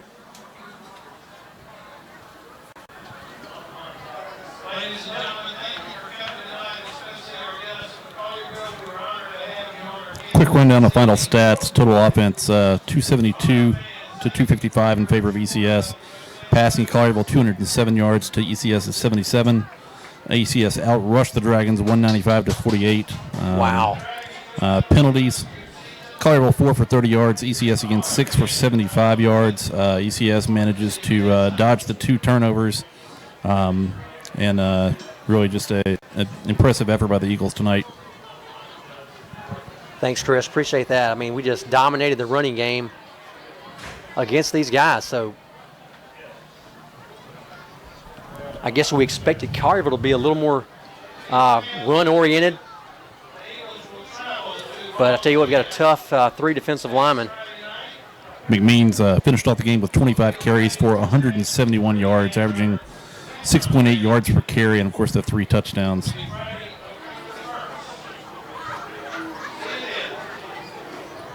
Say that one more time, McMeans, real quick. McMeans, 25 carries for 171 yards. Wow, 25 6.8 carries, yards per 171. touch. Britton, you have your headset on now?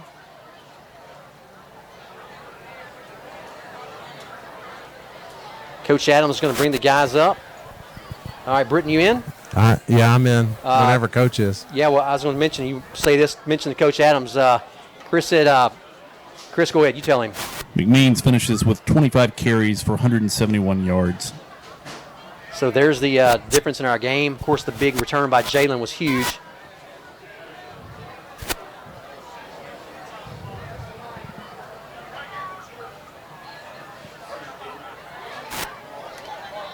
All right, that's going to be a final tonight at Legends Field, 27-13. If you're at home, hang tight. We'll get a word from Coach Adams in just a moment.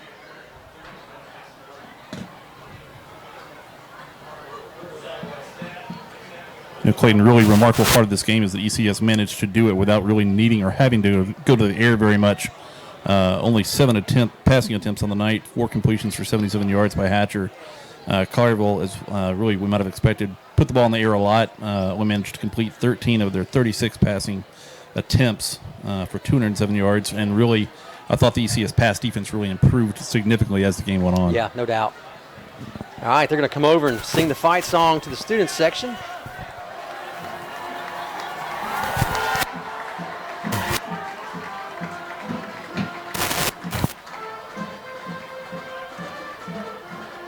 I got you, Britton. You got your, put that in your pocket. Yeah, get the, got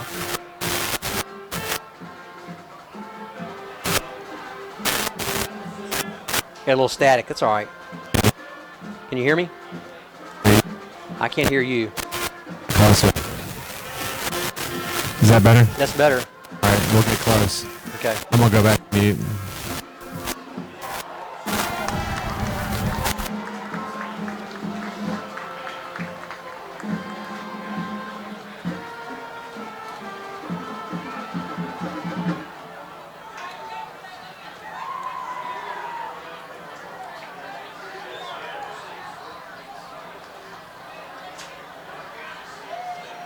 zoom in here on Britton real quick, and we'll get Coach Adams in just a moment.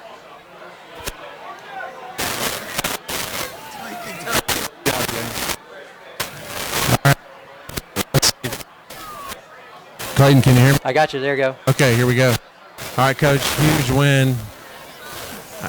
Tell us about it. Two all-state guys, and Josh Hartsoff and Carson. You know, how you gonna replace that? And we the defense. Hats off to Coach Vogel, Coach Holmes, Coach Buck, Coach Todd. Adam Wickton steps up, starts his first varsity game at D-line, and flat out does it. You talk about family, you know, kickoff. We didn't play real well offensively, but 7-13 off to Collierville 6A school. We knew it was going to be a fourth quarter. They don't get beat by much, and they don't win by much. It's the story of their season so far. So excited for the boys. That is what family looks like in our locker room. Now we know what's up next. We'll enjoy it. We'll go talk about it here in 15 minutes, and then we'll turn the page. Congratulations, Coach. Great win. Thank you.